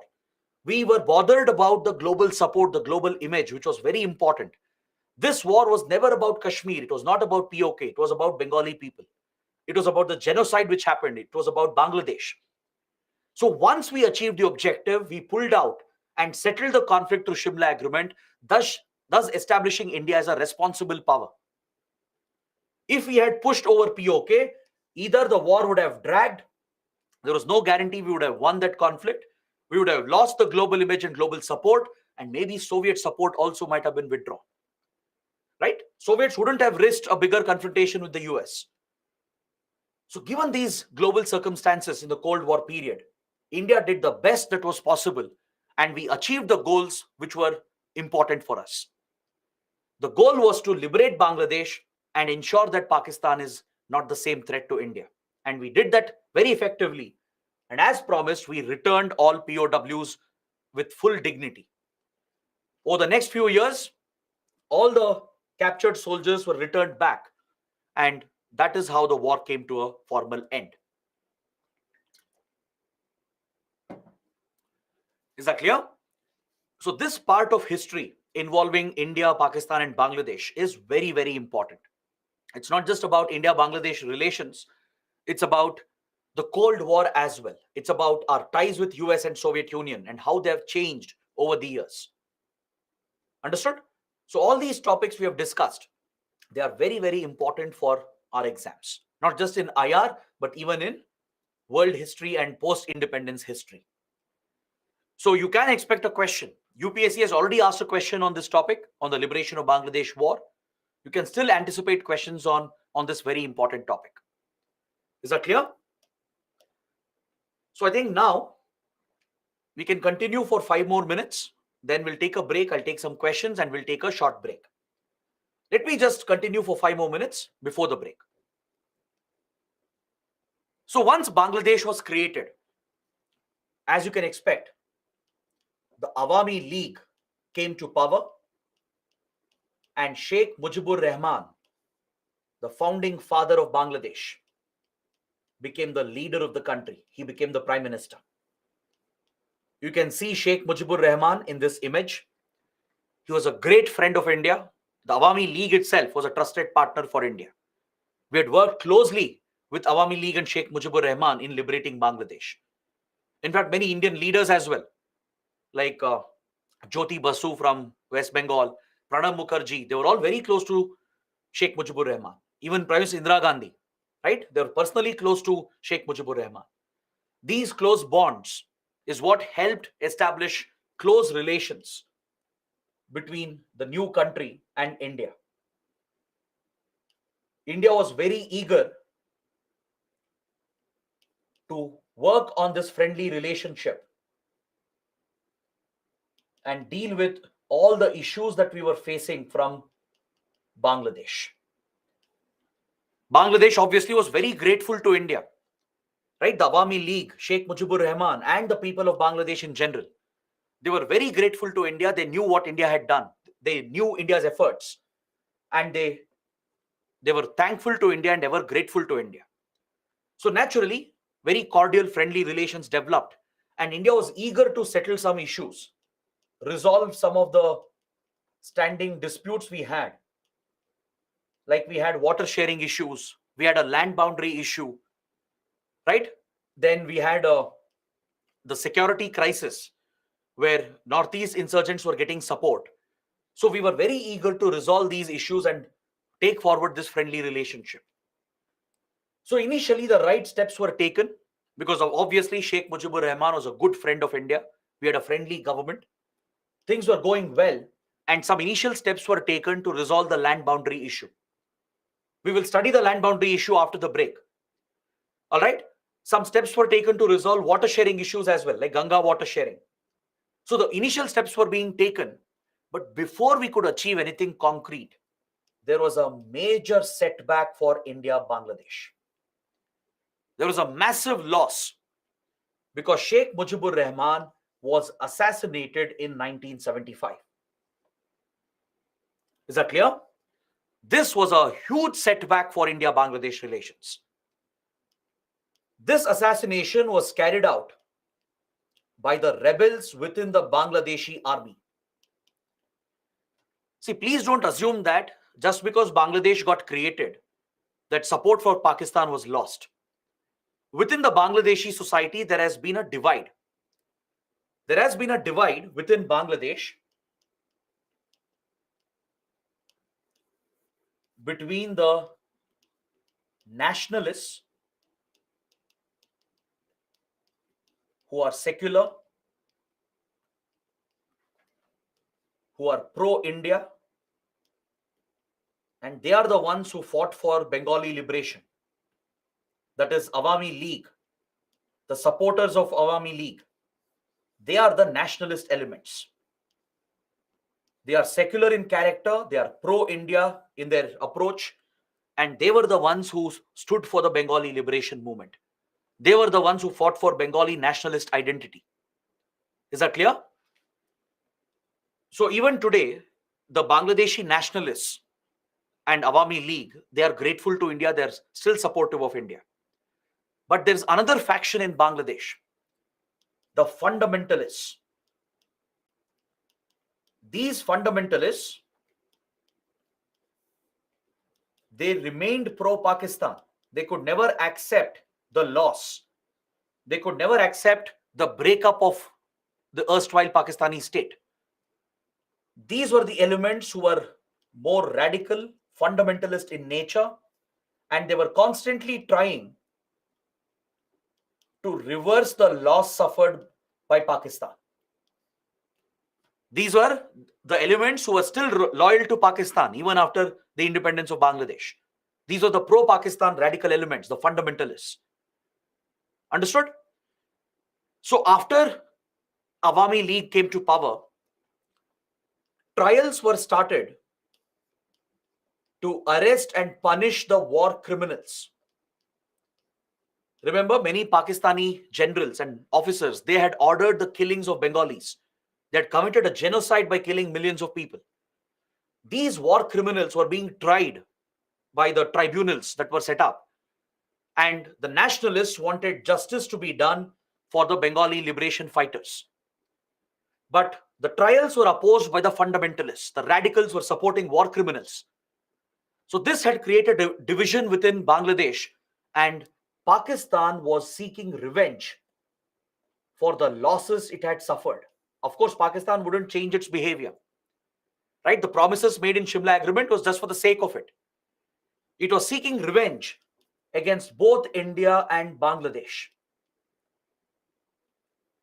So Pakistani intelligence agency, the ISI, and the Pakistani army, they were constantly encouraging these fundamentalists who were present within the Bangladeshi army itself. They made many attempts to assassinate Sheikh Mujibur Rahman, but every time he was being protected by RAW. India was playing a big role in safeguarding Sheikh Mujibur Rahman and his family. In this image, you can see his daughter. Who is this? This is none other than Sheikh Hasina, the current Prime Minister of Bangladesh. So India has a history of protecting Mujibur Rahman's family, right? We have prevented some assassinations as well by providing intelligence inputs. But finally, these fundamentalists within the Bangladeshi army, they managed to assassinate Sheikh Mujibur Rahman. And with this, almost the entire family of Mujibur Rahman was wiped out. Only Sheikh Hasina and her sister survived, because at that time when the attack happened, they weren't in Bangladesh. They were studying in a foreign country. And thanks to that, Sheikh Hasina and her sister survived, but rest of the family was wiped out, with many top leaders of Awami League government. The government itself was thrown out. And in 1975, the Bangladeshi military captured power and established a military dictatorship until 1991. Now, this was a disaster for India. All the gains we had made was lost within a matter of few years. The Awami League government was thrown out, the elected government was toppled, and the Bangladeshi military captured power and established a military dictatorship. This government became hostile to India.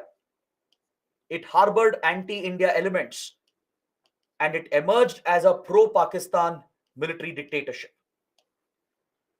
It would derail many Indian projects and Indian initiatives, including a proposed pipeline from India to Bangladesh to Myanmar.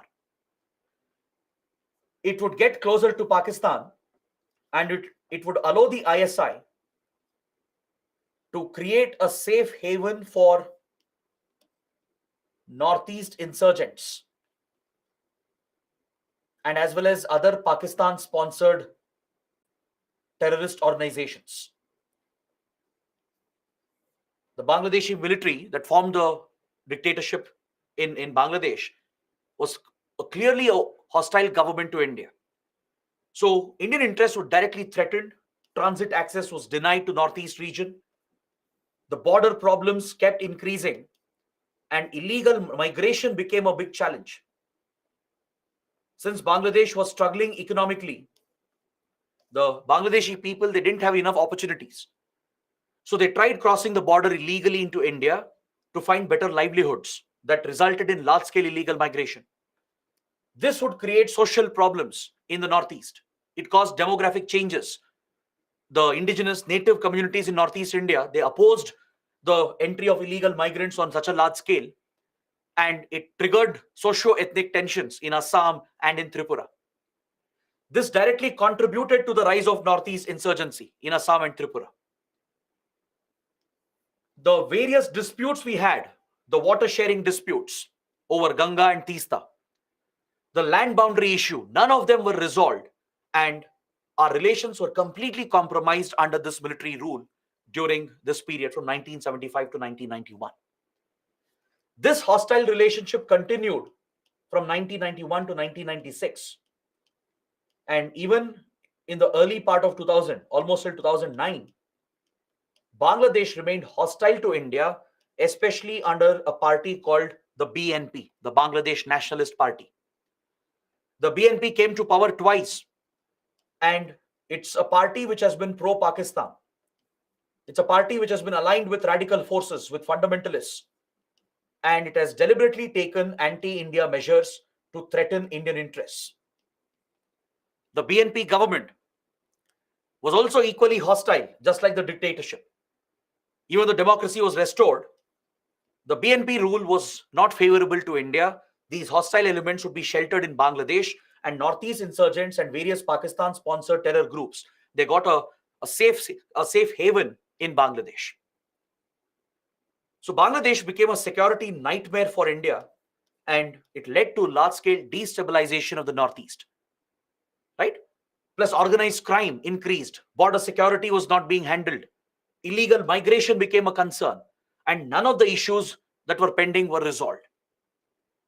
During this entire period from 1975 to 2009, the only relief was in 1996 to 2001, when Awami League had returned to power under Sheikh Hasina. Sheikh Hasina had come back and entered Bangladeshi politics. She revived the party and won the elections in 96. But her government wasn't strong enough. It didn't have enough numbers. But at least some progress was seen. We signed the Ganga Water Sharing Treaty. This was the first water sharing treaty between India and Bangladesh. The Ganga Water Sharing Treaty had been signed, and that was the only progress we saw during this entire period. Right? Because of a friendly government under Sheikh Hasina for these 5 years, there was some slight improvement, but the BNP came back to power again, and the relations were derailed until 2009. These ties improved only after 2009, when Sheikh Hasina came back to power with Awami League with a complete majority, with a comprehensive victory. The last 14 years have been transformative in our relationship. It has transformed the very nature of India-Bangladesh relations. Sheikh Hasina has won consecutive back-to-back elections, and she has always adopted a pro-India approach. Is that clear? Sheikh Hasina single-handedly tackled most of the threats and challenges that India was facing, and her government, the Awami League government, has transformed the ties between the two countries. The then Manmohan Singh government and the current Modi government both have worked closely with the Awami League under Sheikh Hasina's leadership. And today you are seeing a complete transformation of this relationship, and the credit largely goes to Sheikh Hasina and her party. Their pro-India approach since 2009 is what has transformed this relationship, and most of our concerns have been addressed. Is that clear? So let's stop the discussion over here. Let's come back after the break.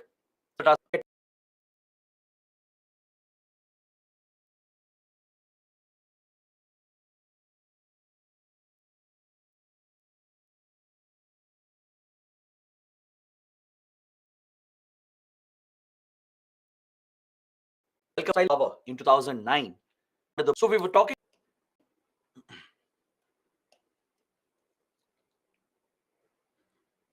Hello everyone, welcome back to the session. So we were talking about how India-Bangladesh relations developed after the Liberation War. We understood the hostile relations we had under the military rule and under the BNP government. Following this, when Sheikh Hasina came back to power in 2009, we started seeing a complete transformation in this relationship. In the last 14 years, Sheikh Hasina has not only developed Bangladesh, it has become a fast-growing economy, but along with that, she transformed the relations with India as well. As soon as she came back to power, the then Manmohan Singh government would work closely with Bangladesh to tackle the pressing issues and challenges that we were facing from Bangladesh. Our biggest concern was Northeast insurgency, because several Northeast insurgent groups like ULFA, the NSCN, and the Bodo outfits like NDFB, they had all found a safe haven in Bangladesh. There was state support, there was Pakistani support as well. So Awami League, after coming back to power, played a direct role in helping India in wiping out the support network that existed for these insurgent and terrorist organizations. Sheikh Hasina would launch a major operation against these forces. India would share intelligence with Bangladesh, and through these operations, the safe haven that existed for these insurgents was eliminated in Bangladesh. This was the biggest transformation that happened in the relationship, because this was our biggest concern. The constant border security problems, the presence of cross-border terrorism and insurgency, the large-scale presence of organized crime, smuggling of drugs and weapons was rampant, human trafficking, cattle smuggling has been rampant. The route was being used to pump fake Indian currency notes into India to destabilize the Indian economy. Most of these threats were tackled because of a friendly government in Bangladesh. That is why the relationship got completely transformed. And since then, Bangladesh has ensured that its territory is not used by extremist forces that are operating against India, that are looking to target India. Awami League is committed to the secular credentials of the country. It is committed to a strong relationship with India, and it tackles extremist forces. And that is the biggest win for India. So we are seeing a complete transformation of this relationship, and Bangladesh also started registering better economic growth under Sheikh Hasina's government. Today, Bangladesh has transformed its economy. It has achieved a lot of socio-economic progress. In fact, with regard to human development, Bangladesh has outperformed India in certain categories. With regard to education, healthcare, and even microfinance, Bangladesh has become a leader in the region. And on the Human Development Index, it performs better than India in certain indicators. So there is an economic and social transformation that we have seen in Bangladesh in the last 14 years. Today, Bangladesh is transitioning from being a least developed country to a developing nation. In another 2 years, in 2026, Bangladesh will be officially designated by the World Bank as a developing country. From a least developed country, it will become a developing nation by 2026.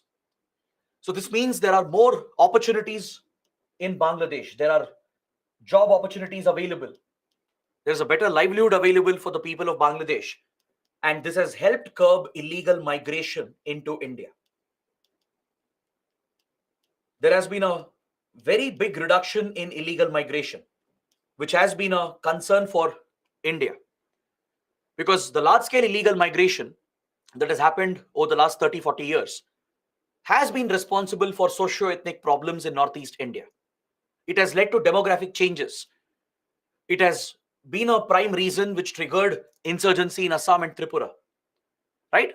The entry of illegal migrants from Bangladesh has been opposed by the native indigenous communities in Assam and Tripura.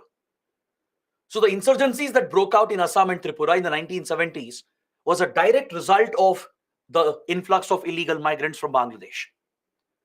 Today, this threat has gone down. The entry of illegal migrants has reduced by a very big margin due to improving economic prospects inside Bangladesh. So this transformation is in India's favor, and that's why we have been able to build a strong relationship in the last 14 years. But however, we still have some issues and concerns, especially Bangladesh. Bangladesh felt it was let down by India as India failed to fulfill certain promises in return for all the help that Sheikh Hasina had given to India. As we discussed, Sheikh Hasina's government had single-handedly tackled the security threats being faced by India. She had promoted friendly ties in the security domain by sharing intelligence, by improving border security, by improving economic development. But however, India was supposed to return the favor, because diplomacy is always about reciprocity. You give something and you take something in return. That's how a good relationship works. So India was expected to deliver few commitments, which was crucial for Bangladesh, which was vital for Sheikh Hasina and her political interests. There were two specific issues that Bangladesh was interested in. One was a resolution of the land boundary issue that has persisted from 1947. And the other was a resolution of the Teesta water sharing dispute. So Sheikh Hasina wanted India to finalize these agreements and implement them so it would benefit Bangladesh as well.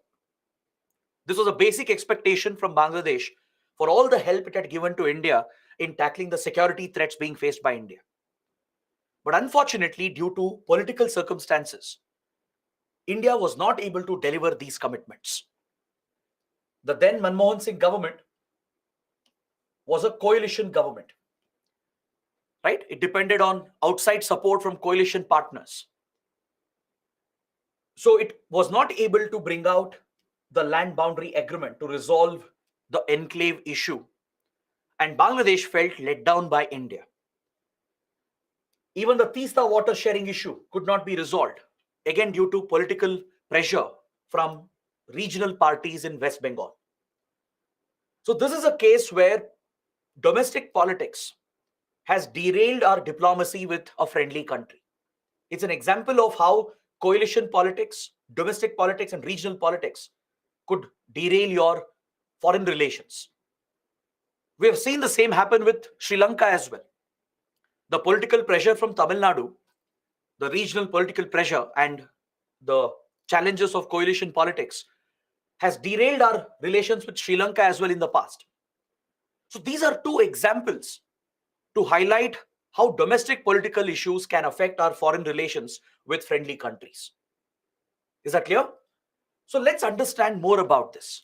Let's understand what is the land boundary issue or the enclave issue, why this land boundary agreement was needed, and what's the current status. We'll also discuss the Teesta dispute, but we'll take up the Teesta dispute at the last part of the session. I'll discuss all the water sharing issues at the end of this chapter. So there I will explain the Teesta dispute, but now let us discuss the enclave issue or the land boundary agreement.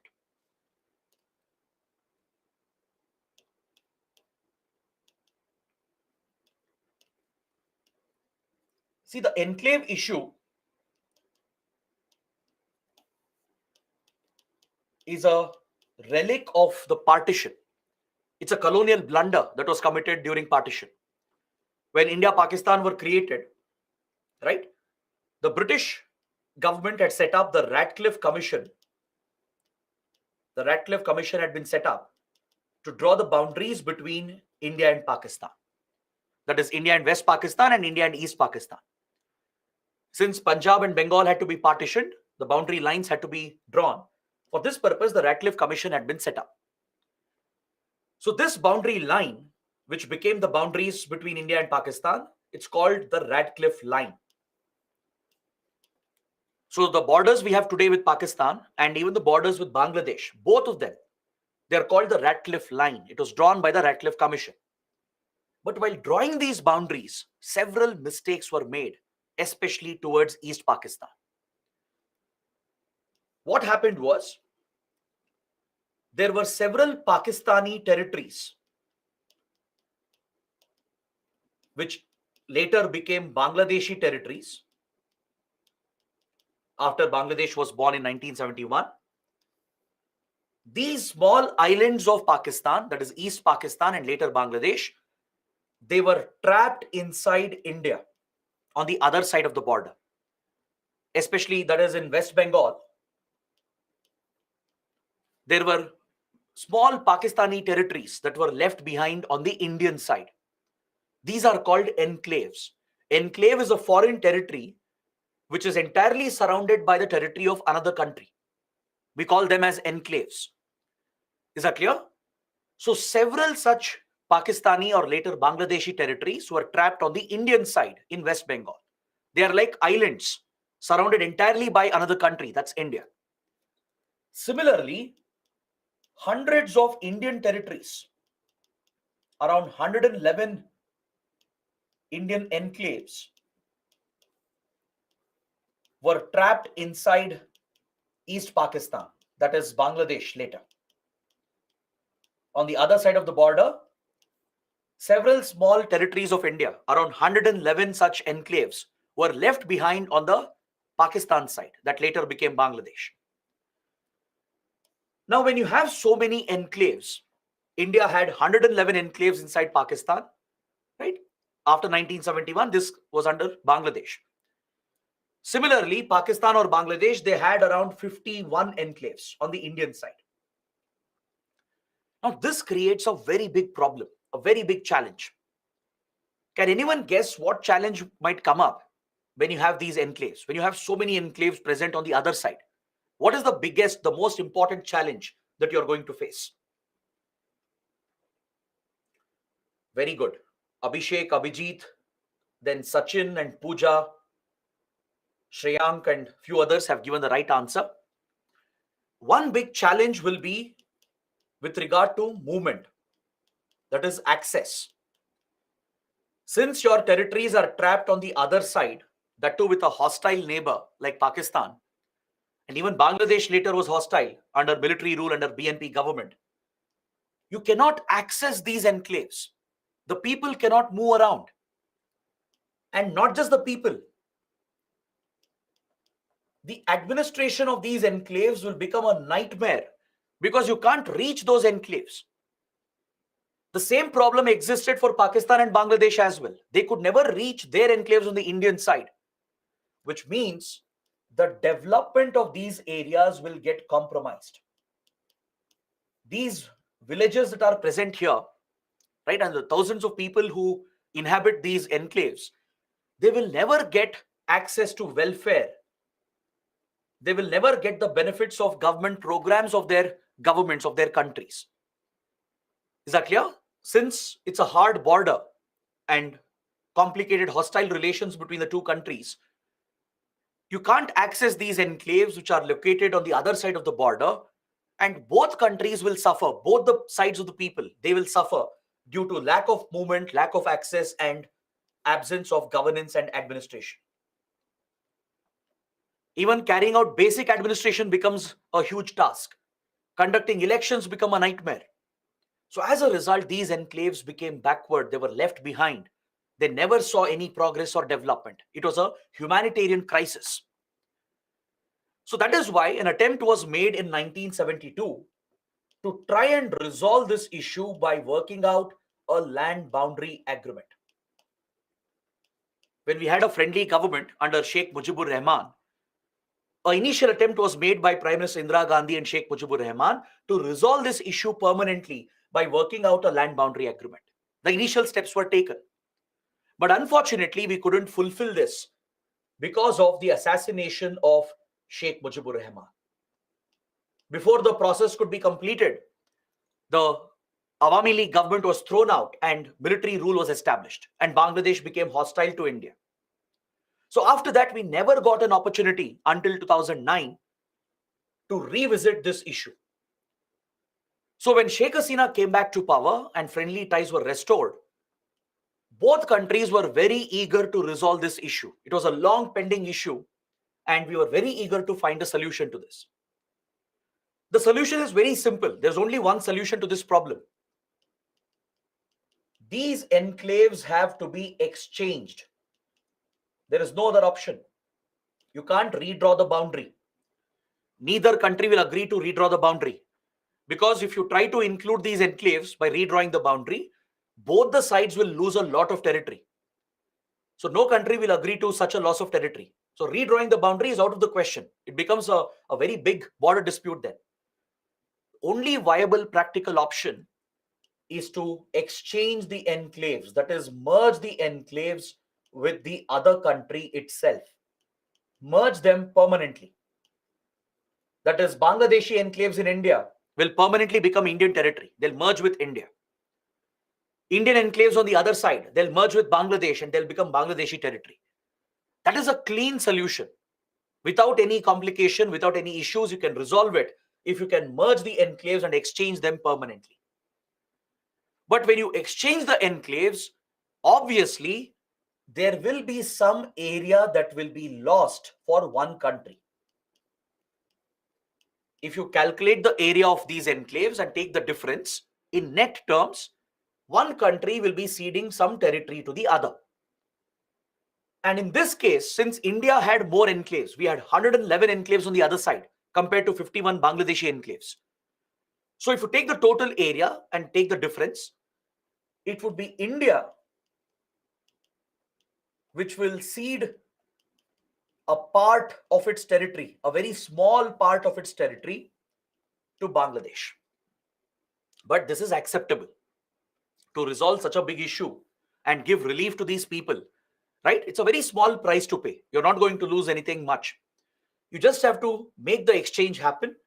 And in net terms, India would be ceding some amount of area to Bangladesh. This was acceptable to India, right? We were more than willing to do this. So both India and Bangladesh, they finalized a land boundary agreement by 2011. Sheikh Hasina was expecting that the Manmohan Singh government will deliver on this promise. But the problem was, to make this agreement happen, it would require a constitutional amendment. Is that clear? And the power to cede territory does not lie with the government of India. There is an article in the Constitution. Let me know which article it is in the comments. There's an article which mentions that the authority to cede Indian territory does not lie with the government.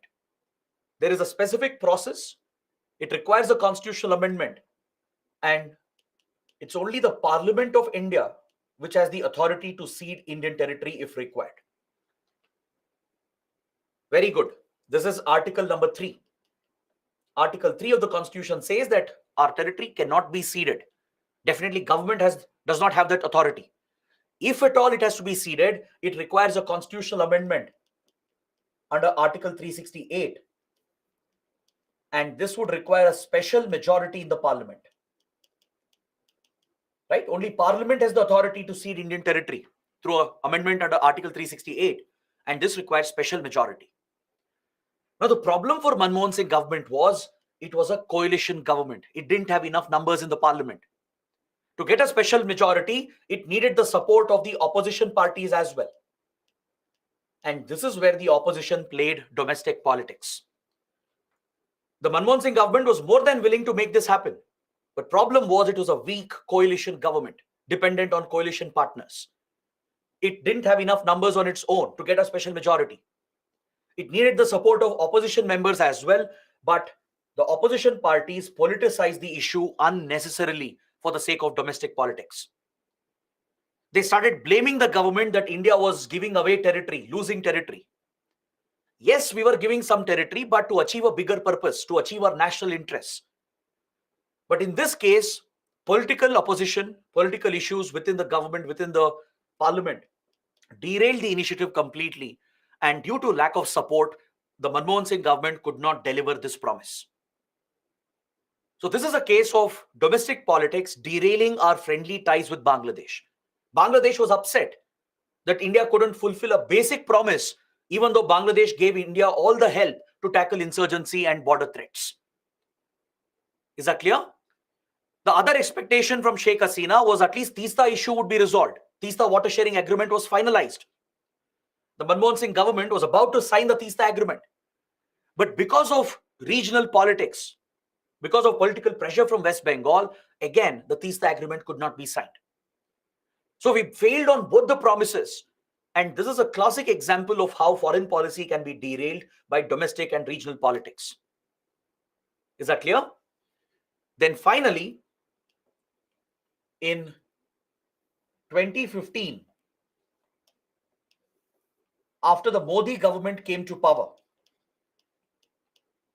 which had enough numbers in the Parliament, the same land boundary agreement was enacted. Now look at the irony of this. See, the purpose is not to make a political point. It's not about Congress, BJP. It's not about that. It's about how political issues can derail our foreign policy. The BJP, which was in opposition back then, had opposed the land boundary agreement. The same agreement had been opposed. They made it a big political issue that India was giving away territory, even though it was in our own interest. But after coming to power, the exact same agreement was passed. The 100th Constitutional Amendment Act was enacted by the Parliament because the Modi government had enough numbers. It was a majority government. the constitutional amendment was done, which provided for the implementation of the land boundary agreement. So this is how domestic politics can derail our foreign policy and affect our national interests. But fortunately, we managed to rectify this in 2015 by implementing the land boundary agreement. So in the next 3 years, we completed the process of exchanging the enclaves. By 2018, this issue was completely resolved. The enclave issue does not exist anymore. Those enclaves are not present anymore. You don't have Indian enclaves and Bangladeshi enclaves anymore. They have been permanently merged with each other's countries. And the people here, they were given the option to choose their citizenship that they want. Since the people here have been affected from decades, right? They were given the option to opt for the citizenship that they want. Let's say Indians on the other side, in the Indian enclaves, if they want to remain in Bangladesh, because they've spent their entire life over there, they've been born there, their ancestors were from there. If they want, they can remain in Bangladesh itself and give up Indian citizenship. And Bangladeshi citizenship will be given to them. And vice versa. Those in Bangladeshi enclaves, right, who have been surrounded by India throughout their life, if they want to remain in India, they can give up Bangladeshi citizenship and they can get Indian citizenship. Or else, if they want to keep the citizenship, they have to move, they have to migrate. Indians will have to come back, Bangladeshis will have to go back as well. So such flexibility was given. The choice was given to the people. They could decide whether they want to stay back and change the citizenship or go to their country and retain the citizenship. This flexibility was given along with a rehabilitation package. Both countries set aside some funds to support these people who had not seen development for the last 75 years. So compensation was given to them, jobs were provided, houses were built for them, because their lives are getting uprooted. If they're moving back to the other country, right, or even if they're retaining where they are, if they're staying back where they are, it uproots their life, it uproots everything that they have. So to protect the community, to help those people, a rehabilitation package was given, where job opportunities were created, houses were built for them, compensation was given to them. So through such an approach, a flexible humanitarian approach, we have resolved this issue permanently. That is why the 100th Constitutional Amendment Act is very important. Please remember this. Is that clear? So this is the enclave issue that had affected our ties for many years, but finally we have resolved it. And it is a big development in our relationship. Is that clear? So by 2018, we have completed the process of exchanging the enclaves and the whole process has been settled. So we'll take up the Teesta dispute later. We'll discuss all water disputes at the end. But before that, I have some more topics. Let's cover them quickly and then we'll come to the last part of the discussion. Now let us discuss some important connectivity projects between India and Bangladesh. I've already mentioned how important Bangladesh is to India in order to get transit access. Previously, when the hostile governments were there, from 1970s to early 2000, they never gave transit access to India. The military rule and the BNP government, which was pro-Pakistan, they never gave the transit access to India to improve connectivity to the Northeast region. But now, thanks to a friendly government under Sheikh Hasina, transit access has been given to the landlocked Northeast, and this enables our Act East policy as well, because it improves connectivity in the region and we can further connect the Northeast with Myanmar and with the rest of Southeast Asia, thus achieving one of the core objectives of Act East policy as well. That's why Bangladesh is crucial under the Act East policy, even though it's not a Southeast Asian country, right? Because see, Act East applies mainly for Southeast Asia and East Asia. Bangladesh is not a Southeast Asian country, it's a South Asian country. But still, as an Eastern neighbor, it plays a role in connecting the Northeast region with the rest of India, in improving connectivity in the region. And with improved connectivity, we can connect better with Myanmar and Southeast Asia, which fulfills the goal of Act East policy. So that is how Bangladesh comes into the equation. And it plays a role in bringing better development to the landlocked Northeast region. So today, we have many projects that are going on. There are many projects which have already started functioning, through which we have interconnected our road networks. We have railway lines that have been opened up. There are trains running between India and Bangladesh. Our waterways have been connected. Northeast region has got port access to important ports of Bangladesh. So there is a very big improvement as far as connectivity to the Northeast region is concerned. We have several bus services. There is a direct road link between Kolkata and Dhaka. Even from Assam and Tripura, from the other side as well, there are road links and bus routes that are operating. There are many rail routes. You might have heard about the Maitri Express, a direct link between Kolkata and Dhaka. There are other trains through Siliguri corridor from Assam, and even from Tripura, we are planning few new rail routes that will connect our rail network, and we can directly link with Northeast India and bypass the Siliguri corridor. It gives us alternate routes to connect with Northeast India and reduce our dependency on the Siliguri corridor. These projects will help in the movement of people and as well as in the movement of goods. Correct? It will improve trade. It will improve people-to-people relations. Cultural relations will also improve, along with improving the trade between the two countries. Through these projects, especially by connecting our waterways, Northeast region can connect with the strategic Mongla port and Chittagong port of Bangladesh. We have even given a concessional loan, a line of credit of more than $2 billion to finance some of these infrastructure projects. India has directly funded few road and rail projects and construction of bridges and even development of ports in order to achieve this connectivity. There are Indian companies which are executing these projects, and Bangladesh has received a concessional line of credit from India. So let me show you some maps which will give you a better idea regarding the connectivity projects that are going on. You can see here how the railway links are being established. It's a representation of the railway connectivity. From Kolkata to Dhaka, you have direct train services today. The road lines have been opened. Even via Siliguri region, railway routes are being planned and executed. Directly from Assam and Tripura, railway links are being established from all the sites. The Agartala-Akura railway line from Tripura to Bangladesh is being established. So essentially, we can start moving goods from India, from rest of India, directly into Northeast, and we can bypass the Siliguri corridor. It will create a shorter route, a more efficient route for movement of people and goods that will drive economic growth in the region. It will benefit both the countries. Our water networks are being connected.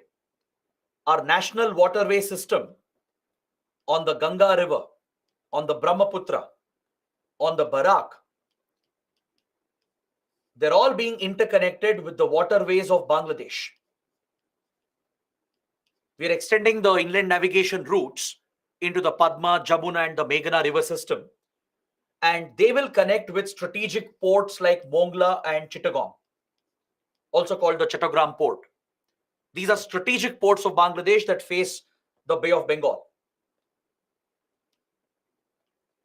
So this can improve port access to the Northeast region. So from Northeast India, goods can be taken to Mongla and Chittagong for further export to rest of the world.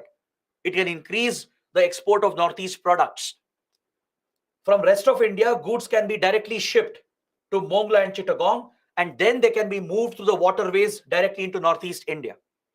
So that is how alternate routes are being created through road, rail, and waterway networks that brings Northeast India closer to the rest of the country and improves our economic ties and cultural ties with Bangladesh.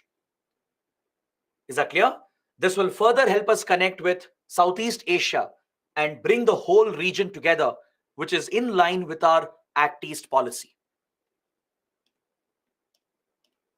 Please make a note that India, Bangladesh are part of some important regional, sub-regional initiatives, such as the BBIN corridor, which we have studied in the previous class. While discussing Nepal and Bhutan, I have clearly explained what is the BBIN corridor. So Bangladesh is an integral part of it.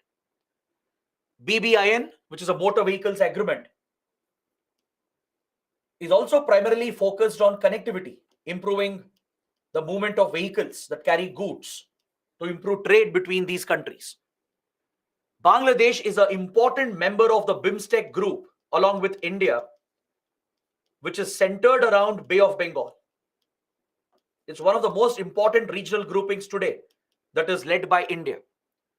In a later class, we will study these regional groupings separately. I'll explain what is SAARC and what is BIMSTEC. So there we will study the role of BIMSTEC in improving connectivity around Bay of Bengal. Both India, Bangladesh are part of these regional, sub-regional initiatives and groupings, which are driving many more connectivity projects. Recently, just a few months back, a very important pipeline was inaugurated. Some of you might have read about this in current affairs. Prime Minister Modi and Sheikh Hasina, they inaugurated the India-Bangladesh Friendship Pipeline. Please write this down. Very important for your prelims. India-Bangladesh Friendship Pipeline, or IBFP, the India-Bangladesh Friendship Pipeline, was recently inaugurated just a few months back. This pipeline connects Siliguri with the Parbatipur depot. The pipeline moves from Siliguri to Bangladesh and it brings high-speed diesel. It transports high-speed diesel from the Numaligarh refinery, which is present in Assam. Assam has few hydrocarbon reserves. So from the Numaligarh refinery, diesel, high-speed diesel, which is extracted and refined, is transported through this pipeline, which is already present. And from here, a new pipeline has been built by India with Indian support and financing, which reaches the Parbatipur depot and supplies the high-speed diesel to Bangladesh. This will benefit all the districts over here. It will reduce the cost of fuel transportation. It will reduce emissions as well, because previously Bangladesh was transporting diesel through the rail route. By using railway carriages, high-speed diesel was being transported from India to Bangladesh. Such rail transportation takes more time. It's more expensive as well. And it causes pollution, leads to emissions.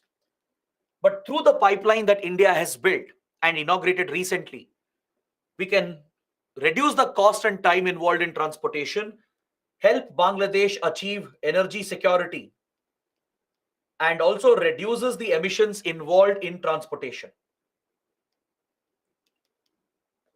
Is that clear? Please remember this project. It's a very, very important initiative that was recently inaugurated by the leaders of both the countries. So this project has been funded by an Indian line of credit, a concessional line of credit that we had given. It's been funded through this fund which India had provided for Bangladesh. Is that clear? So along with such collaboration in connectivity projects, we have very close defense and security relations as well. Since India and Bangladesh are facing some common threats, our intelligence agencies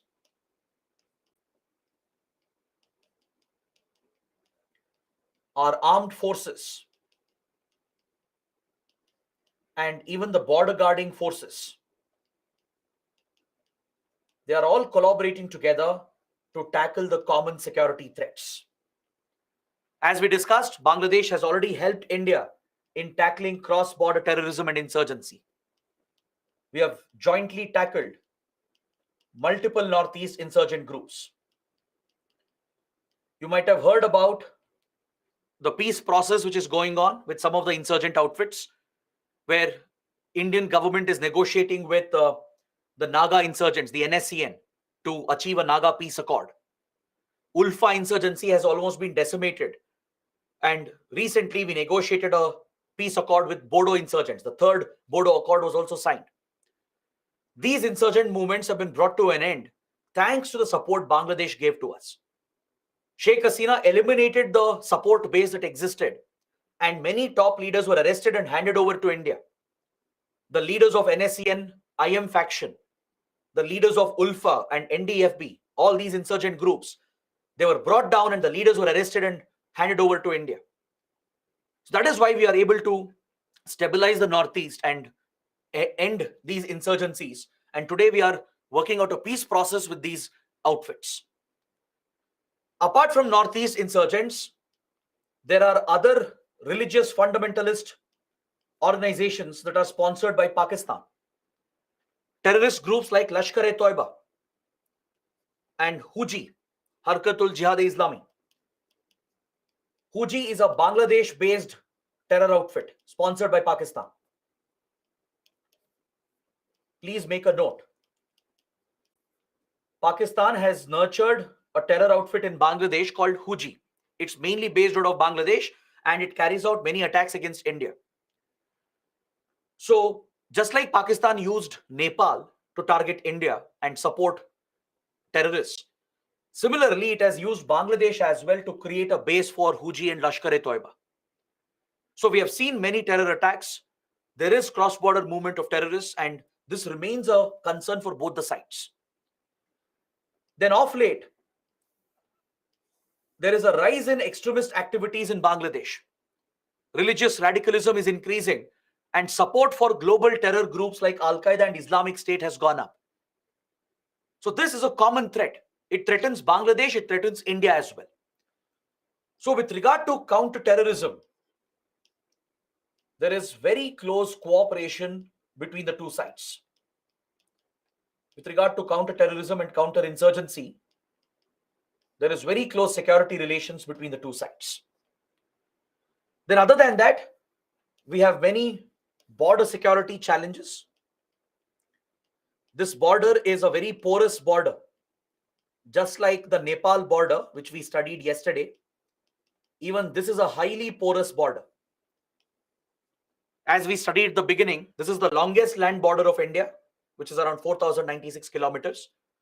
And it has a very complex terrain. The geography is very complicated. There are 54 rivers cutting across, creating a riverine network. There are densely populated areas towards the West Bengal border. Right near the border, there are villages present, towns present. So it's very hard to guard and patrol those borders. Towards Assam and Tripura, you have mountainous areas, densely forested areas. So because of the complex geography of the border, it's highly porous. There are natural gaps which can't be fenced or patrolled effectively. Right? So border security becomes a concern, and organized crime, especially smuggling and trafficking of drugs, weapons, and even human trafficking and cattle smuggling, they are major concerns. Then, as I mentioned yesterday, organized crime is linked with terrorism and insurgency. Wherever organized crime flourishes, terrorists and insurgents get direct support for their activities because they can easily procure drugs and weapons and move people around, which helps in their terror operations. Illegal migration has been a concern with regard to border security. But today, there is better collaboration between our border guarding forces. We have improved our border security as well. We have fenced a part of the border. We are using better technology as well, like satellites, drones, and cameras. Better technology is being deployed to strengthen border security. And that is why the relations with Bangladesh is so important. From a security viewpoint, our defense security relations are extremely important. The border guarding force from India is the BSF, the Border Security Force, is the designated border guarding force to protect this border with Bangladesh. All right. We even have a joint military exercise called Sampriti. Sampriti is a joint military exercise between the Indian Army and the Bangladeshi Army. Indian Army and Bangladeshi Army have a joint exercise which focuses on counterterrorism and other operations. It's called Sampriti. That's the name of this military exercise. So please remember the close defense security relations. It's part of our strategic partnership. Is that clear? Now let's take a look at the economic relations. Let's understand the economic ties and what initiatives are being considered to improve economic relations. Let's talk about this in detail because I feel it's a very important topic. You can get a question just on economic relations between India and Bangladesh. So let's discuss this in detail, and then we'll come to the last part, which is the water sharing disputes. All right. So let's talk about the economic relations. So as I told you, India-Bangladesh have a very strong and healthy trading relationship. Compared to all the neighbors in South Asia, this is the largest trading relationship for India in South Asia. This is the largest trade relationship for India in the South Asia region. That is in our neighborhood. Compared to our trade relations with our neighbors like Sri Lanka, Pakistan, Nepal, Bhutan, etc., this is the biggest trade relationship. There are a lot of exports from India. Bangladesh depends on India for petroleum products, for medicines, IT services, right? Then we also export a lot of equipment like engineering equipment, spare parts, construction equipment. There are a lot of exports in this segment as well. So Bangladesh does have a lot of dependency on India. All right. Similarly, India imports some key commodities from Bangladesh. I hope you know Bangladesh is a major producer of rice, jute, textiles, the popular Hilsa fish, which is the lifeline of Bengali cuisine. If you're a Bengali, you know what I'm talking about. Hilsa fish is a staple diet in West Bengal, in Odisha, in Assam as well. Bengalis, they love their Hilsa fish. It is critical in Bengali cuisine. And India has a shortage. Due to various reasons, we have a shortage of Hilsa fish. And Bangladesh is the key supplier of Hilsa. It's a major rice producing country, jute producer. It's a leader in textiles and garments. All right. Most of your branded clothes, your apparels, your shoes, they are produced here in Bangladesh, in the textile garment factories of Bangladesh. Is that clear? So there is a strong trading relationship, and both sides, they do have a lot of exports to each other. But despite the trade relations, there are some challenges. One concern is that there is a trade deficit which bothers Bangladesh. Since Bangladesh imports more from India than what it exports to India, there is a big trade imbalance. The trade deficit is in favor of India. India has a trade surplus all the time. See, in any trade relationship, there will be some surplus and deficit, but it should be manageable. It should be within normal limits. If the deficit increases and it favors only one party, then the other country will lose out. That becomes an unequal trading relationship. So Bangladesh does have a concern about the increasing trade deficit with India. So it means we need to explore opportunities to increase Bangladeshi exports to India. We have to create a path for easier movement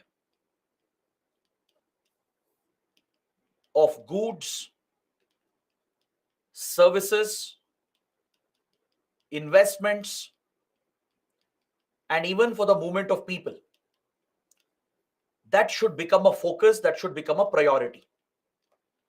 If you can reduce the trade barriers, right, you can improve the movement of goods, services, investments, and people. With regard to any trade relationship, there are certain barriers to trade. You might have studied this in economics. Under Indian economy, you would have studied the concept of barriers to trade, correct? And there are two types of barriers. One is tariff-based barriers, and second is your non-tariff barrier.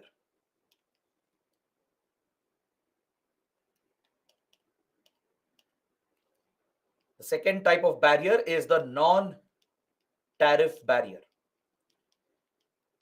See, tariff barriers are nothing but the barriers related to taxation, the taxes and duties that are levied on imports.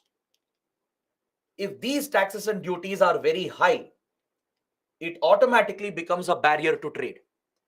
If import duty is high, if the custom duties are very high, if there are anti-dumping duties and custom wheeling duties that are imposed by the other country, this becomes a natural barrier to trade. It reduces the opportunities for trade, correct? Because those products will become very expensive because of the high taxes, and it will never be competitive in the market. So tariff-based barriers are tax-related barriers. It can be tackled by reducing the taxes. Sometimes countries agree to enter into a free trade agreement and they eliminate the tariff barriers. They remove the taxes altogether. They provide duty-free access or zero duty access. So tariff-based barriers can be tackled and reduced by bringing down the taxes and duties. The other kind of barrier to trade is non-tariff barrier. Any other barrier apart from taxes is a non-tariff barrier. This could be lack of connectivity, because if you don't have good connectivity, how will you carry out trade? You need good road and rail network, air and maritime connectivity. You need good border facilities. At the border points, you need good check posts with advanced facilities. So goods, then people can be cleared very quickly, right? When goods and people are moving around, there will be immigration checks. There will be custom and tax officials who are checking the movement. There will be security officials. So there is a lot of documentation and paperwork involved in movement of goods and people. If you don't have a good check post, if you don't have good border transaction facilities, then it will take a long time to process the goods, to process the movement of people. So this will affect investments. It will affect the movement of business people and traders. It will reduce the speed at which goods are moving around, right? You need good storage facilities as well at the check posts. You need cold storage, warehousing facilities where the food commodities, fruits, vegetables, they can all be stored because they have a very short shelf life. So all such facilities have to be created in an integrated facility. In one single check post, all these facilities have to be given. The required logistical facilities like warehousing, cold storage, weighing of the goods that are moving around, security checks of the trucks and the people who are moving around, immigration checks, visa processes, then imposing taxes and duties quickly so that you can clear the movement and enable faster movement of people and goods. That is a priority. So if you don't have good connectivity, good infrastructure, and good border facilities, that becomes a big non-tariff barrier. Other non-tariff barriers include the mismatch in policies. If the policies of two countries are very different from each other, that will slow down the speed at which goods are moving around. Let's say our labor policy is very strict or our environmental standards are very strict. If Bangladeshi exports don't meet those standards, that becomes a roadblock for trade. So we need to synchronize our policies. We should be on the same page so we can facilitate the faster movement of goods. Your visa immigration policy plays an important role. And if it is too strict and complicated, it will limit the movement of people. It will affect the movement of traders and businessmen and investors. So if you can simplify the visa norms and immigration policies and provide for easy movement of people, automatically it will drive the trade relations and cultural relations as well. So all these are non-tariff barriers. Those barriers that are affecting trade, which are not related to taxes and duties, they are your non-tariff barriers. In the India-Bangladesh relationship, there are many non-tariff barriers. We are trying to ease these barriers together. India has promised more investment by setting up a special economic zone exclusively for Indian industries in the country. India is trying to bring FDI into Bangladesh to help address the trade deficit. We are encouraging our companies, our Indian investors, to invest more in Bangladesh. And we are looking at setting up a SEZ, a special economic zone, where Indian industries can set up manufacturing plants in Bangladesh and produce in Bangladesh. This will benefit both the countries. We have improved our border infrastructure by setting up integrated check posts or ICPs. Remember, I was mentioning ICPs yesterday with regard to Bhutan. Even with Nepal, we have an ICP. These integrated check posts, they are basically your land ports, essentially. They are the land border points. There are many ports of entry into any country. Airport is one of them. Seaports is one of them. Similarly, there are land ports along land borders. At these points of entry, if you have good border infrastructure and check post facilities, you can facilitate the faster movement of people and goods. We have an ICP with Pakistan at Wagah Atari checkpoint. In an ICP, all the authorities are brought together with the required facilities and technology. Your custom officials who check the goods and levy customs and taxes. Your immigration officials who check the documents, the visa norms, and allow for the movement of people. Your security forces which are present to handle the security situation. They all have to coordinate, work together. They have to simplify the norms and processes and the paperwork so they can provide for systematic, seamless, and quick movement of goods and people. So India is focused on creating these ICPs with Nepal, with Bhutan. We already have one with Pakistan. We are setting up 4 ICPs with Bangladesh. 4 of them are already functioning, and we have few more in the pipeline. We are looking to set up similar ICPs with Myanmar as well. We are essentially improving our land port facilities. All right. So please note down the locations where the 4 ICPs are located along the Bangladesh border.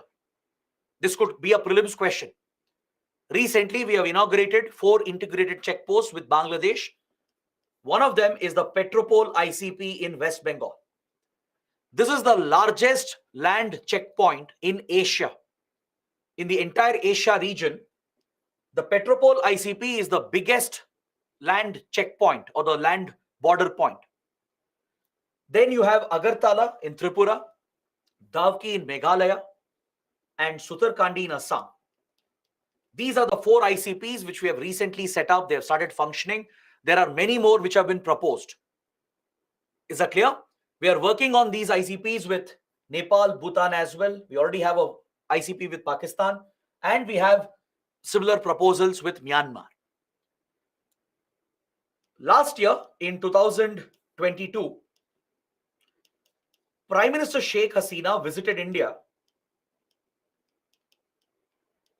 And during this visit, many agreements were signed. Many railway projects were taken up. Road projects were announced. Power projects were also announced. India is a major player in power projects of Bangladesh. We have set up thermal power plants to help Bangladesh generate electricity. All right, India's NTPC, the National Thermal Power Corporation, has set up a major thermal plant in Bangladesh. So many such projects were taken up and announced. And we also share power, right? We have a power transfer mechanism between Nepal, Bhutan, and India and Bangladesh. We were discussing this yesterday as well. We take the surplus electricity from Bhutan, and by interconnecting our power grids, we are transferring it to Bangladesh and Nepal, right? So in the power sector as well, there is very close collaboration. So last year when Sheikh Hasina came to India in September, it was a very big visit. Many new projects were announced, rail and road projects, power projects, etc. And along with that, we have initiated a proposal. India, Bangladesh are looking at the feasibility of a free trade agreement. Initial discussions have started from last year for a comprehensive economic partnership agreement, or CEPA, which will be a free trade agreement between India and Bangladesh. So right now negotiations are going on. The process was started last year. It was pushed by Sheikh Hasina and also by Prime Minister Modi. Both the leaders have given a push for a free trade agreement, and initial talks have started for a comprehensive economic partnership agreement. Under such FTAs, the trade barriers are reduced. The trade barriers are tackled through such free trade agreements. Maybe the duties can be brought to zero for certain commodities. We can select few items of export and import and eliminate the duties to provide duty-free access. We can tackle the non-tariff barriers like visa, immigration policies, providing better connectivity and infrastructure. All these issues can be handled. And the whole idea of a FTA is to provide for free movement of goods, services, investments, and people. So right now, India, Bangladesh are negotiating a possible FTA, and that is a big development you should watch out for. So there could be some progress in this year or next year. So you need to keep track of this topic. Then since I'm mentioning power projects, we understood that India has built thermal power plants as well. There is one important project I would like to mention, which is the Ropur nuclear power plant. We have nuclear cooperation as well. There is limited nuclear cooperation between India and Bangladesh. Bangladesh is building its first nuclear reactor. Its first civilian nuclear power plant is coming up. And this is a Russian project. Russia is providing the nuclear technology to Bangladesh to generate electricity. As you know, nuclear power is clean, right? It is not contributing to emissions. So Bangladesh is investing in clean nuclear energy, and Russia is providing the technology and also the nuclear material. Essentially, Russian nuclear reactors are being installed at Ropur, and Russian nuclear fuel is being supplied to this plant. India also is playing a role in this project in helping in the construction of the plant and in ensuring the safety of the nuclear project at Ropur. We are not transferring any nuclear technology. We are not transferring reactors or nuclear material. Russia is doing that. It's a Russian project. But we are also playing a role in helping in the construction, the physical construction that happens in the plant and the safety features. They are being built by India. So we are involved in a nuclear power project, the Ropur nuclear project in Bangladesh. So this is the close collaboration we have. And we are also work in the field of agriculture, climate change, space cooperation, science and technology. In all these areas, we have very close collaboration with Bangladesh. So going forward, if you find any important development in newspapers, please make a note of it. This is a very, very important chapter. You can not only expect detailed mains questions, you can even get a prelims question here. Is that understood? So now let's move to the last part of this chapter, the water sharing disputes between India and Bangladesh. This is another possible area where a mains question can be asked. There could be a 10-mark question or a 15-mark question asking you to talk about the water sharing disputes and what is the current status of these disputes. So start out by mentioning that we share 54 transboundary rivers. 54 rivers pass from India to Bangladesh. In all the cases, India is at a natural advantage because we are located in the upstream of the river, which means India is the upper riparian state. The river either originates in India or it flows from India to Bangladesh.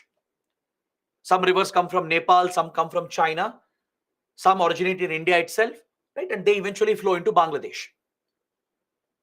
So Bangladesh is at a natural disadvantage as it is a downstream country. It's a lower riparian state. So Bangladesh has a very big concern about Indian projects and how India utilizes the water, because this could affect water availability in Bangladesh, right? It could affect the availability of water. It could affect the crops in Bangladesh. It could lead to floods or droughts in Bangladesh. It could affect the availability of water for drinking purposes. It could have environmental consequences. It could even affect the fish availability on the other side. And as I told you, fish is a critical part of Bengali cuisine, especially the hilsa fish. So Bangladesh has all these concerns about its water share, about having enough water for irrigation for standing crops. It has concerns about the management of the waters, which can cause floods and droughts. It wants to ensure that there is enough supply of drinking water to meet the needs of the people. And it has ecological, environmental concerns, right? If it can protect the aquatic life, protect the riverine ecosystems. This all depends on how India manages the water and how India releases the water to Bangladesh.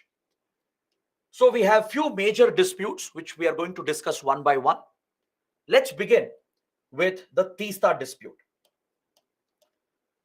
The Teesta River is a major river that originates in Sikkim. It takes birth at the foothills of Mount Kanchenjunga. I'm sure you would have heard about Kanchenjunga, one of the highest peaks in the Himalayas.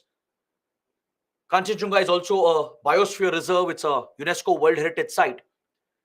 So at the foothills of Mount Kanchenjunga, there is a glacier, the Zemu Glacier and Kangse Zongu Glacier. At these glaciers, this is where the Teesta River originates in the Himalayan ranges. At the Zemu and Zongu, also called the Kangse. This is where the river originates. It flows down from Sikkim towards Darjeeling in northern West Bengal via Kalimpong, enters the Siliguri region, and then drains into Bangladesh. Eventually, it will merge with the Meghna river system before flowing into Bay of Bengal. Now, the Teesta is very, very important for the people of West Bengal, and it's equally important for the people of Bangladesh as well. India already has many projects. We have built few dams and barrages where we are holding the water. We are using the water for all the purposes, for irrigation, for drinking, in some cases for hydropower generation as well. So Bangladesh is concerned it's not getting a fair share of the Teesta. Bangladesh also has a lot of dependency. Even it is dependent on the Teesta for irrigation, for drinking purposes, especially some of these districts in northern, northwestern Bangladesh, They're very dependent on the Teesta. So Bangladesh has a long-standing demand to get 50% of the share. It wants an equal fair share. Now India has agreed to it in principle. We have agreed for a fair sharing mechanism, and accordingly we have finalized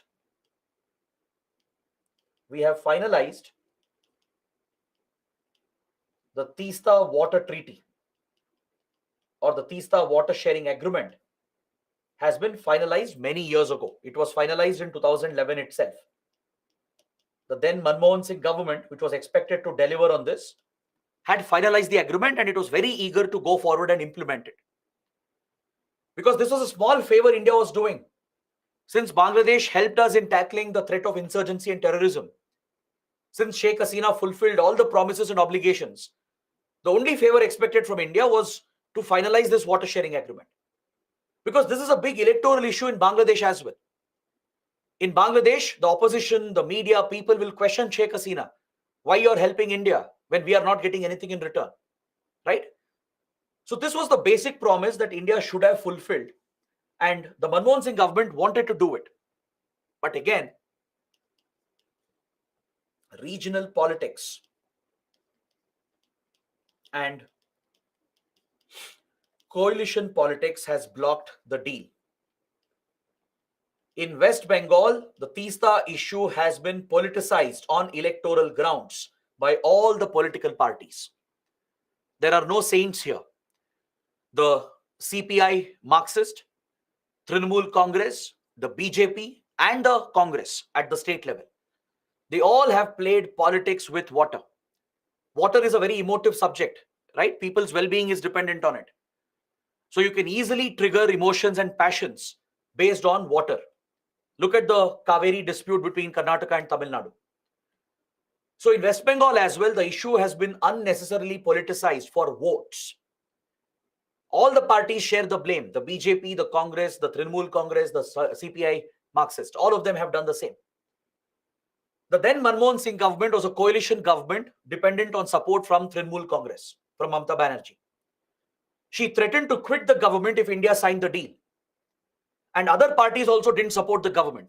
So as a result, the deal failed. India couldn't go ahead and sign this. Now, after 2014, even the Modi government has failed to sign the treaty. Even though Modi government has enough numbers, it's not dependent on coalition partners or regional parties for support. Even the Modi government has not signed the deal. It's been withheld for more than a decade because even the BJP is concerned about votes in West Bengal. So the politicization of the issue for electoral gains by these parties has derailed our diplomacy. It has affected our national interests. It's only fair to give equal share for Bangladesh, right? We have finalized the agreement. The agreement is in place. It's just about signing it and implementing it. But the governments are hesitant due to significant political pressure from West Bengal, and this has derailed our relations with Bangladesh. Bangladesh is very unhappy about this particular issue. In fact, Sheikh Hasina, when she came last year on a visit, she even joked that if India does not give Teesta waters, will not send Hilsa fish to India. Just a joke on how important Hilsa fish is in Bengali cuisine. But it was a serious point as well. It shows that Sheikh Hasina is unhappy. Bangladesh is unhappy that India has not resolved the issue, and both the governments have failed. Manmohan Singh government and Modi government, both have failed to finalize the agreement. And the only reason is electoral politics. Both the parties are interested in their votes and they haven't gone ahead with the deal. The regional parties, Trinamool Congress and others, also to share the blame. Is that clear? So it remains a standing dispute even today. So please write down, it's an unresolved dispute.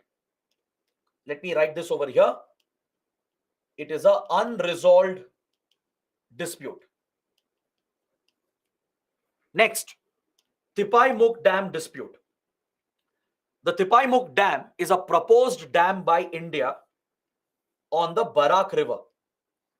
The Barak is a major river in northeast India. It flows through multiple states in Northeast India.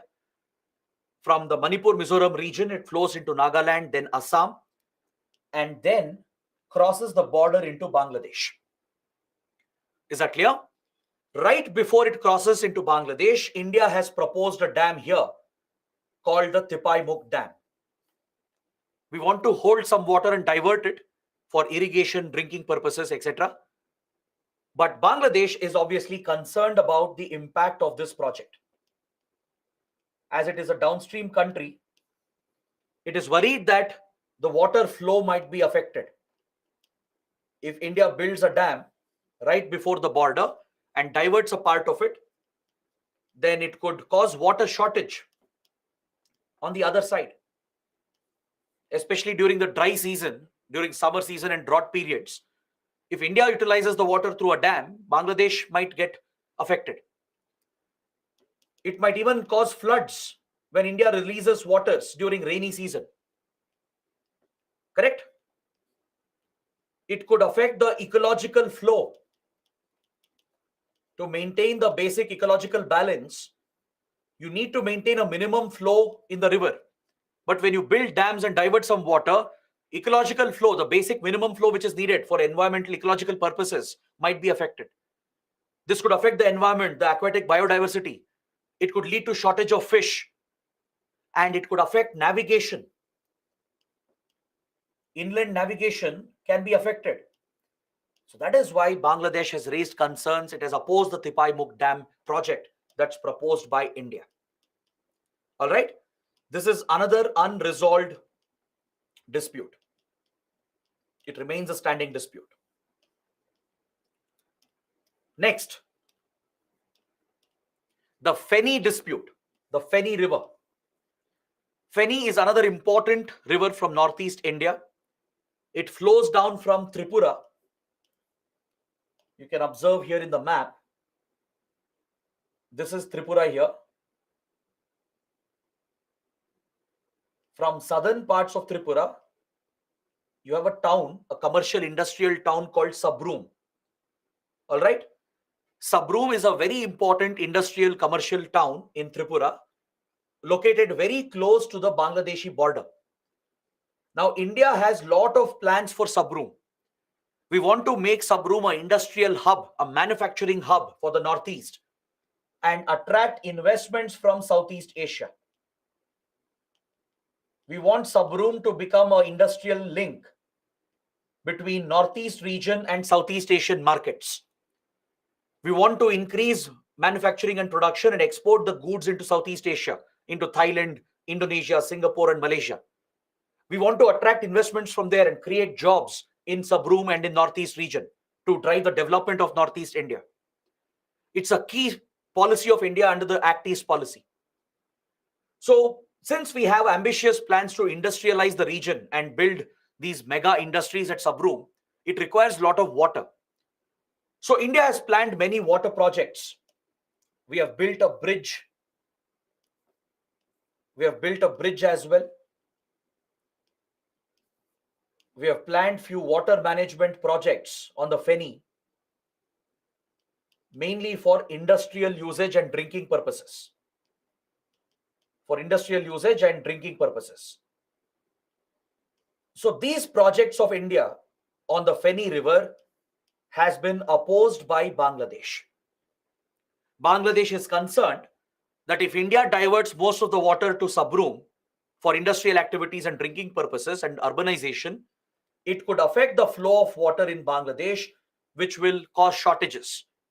It could affect the connectivity as well between Tripura and Chittagong port, because it's one of the waterways that could connect Tripura with Chittagong port. Through this river, the Feni River, we can have direct connectivity. On the river itself, we can move the goods through inland navigation, through the waterway, and take the goods directly into Chittagong port of Bangladesh. So Bangladesh has concerns on how India is utilizing the waters, and this is another standing dispute. And even this remains an unresolved dispute. It remains an unresolved dispute. Is that clear? Next, the Farakka barrage dispute. This is one of the oldest disputes related to Ganga water sharing, related to sharing of the Ganga waters. Is that clear? See, back in 1996, when Sheikh Hasina came to power for the first time, I mentioned that the Ganga water sharing treaty had been signed. This was the big achievement when Sheikh Hasina came to power for the first time. And this is also the only water sharing treaty that we had signed until recently, the Ganga water sharing treaty of 1996.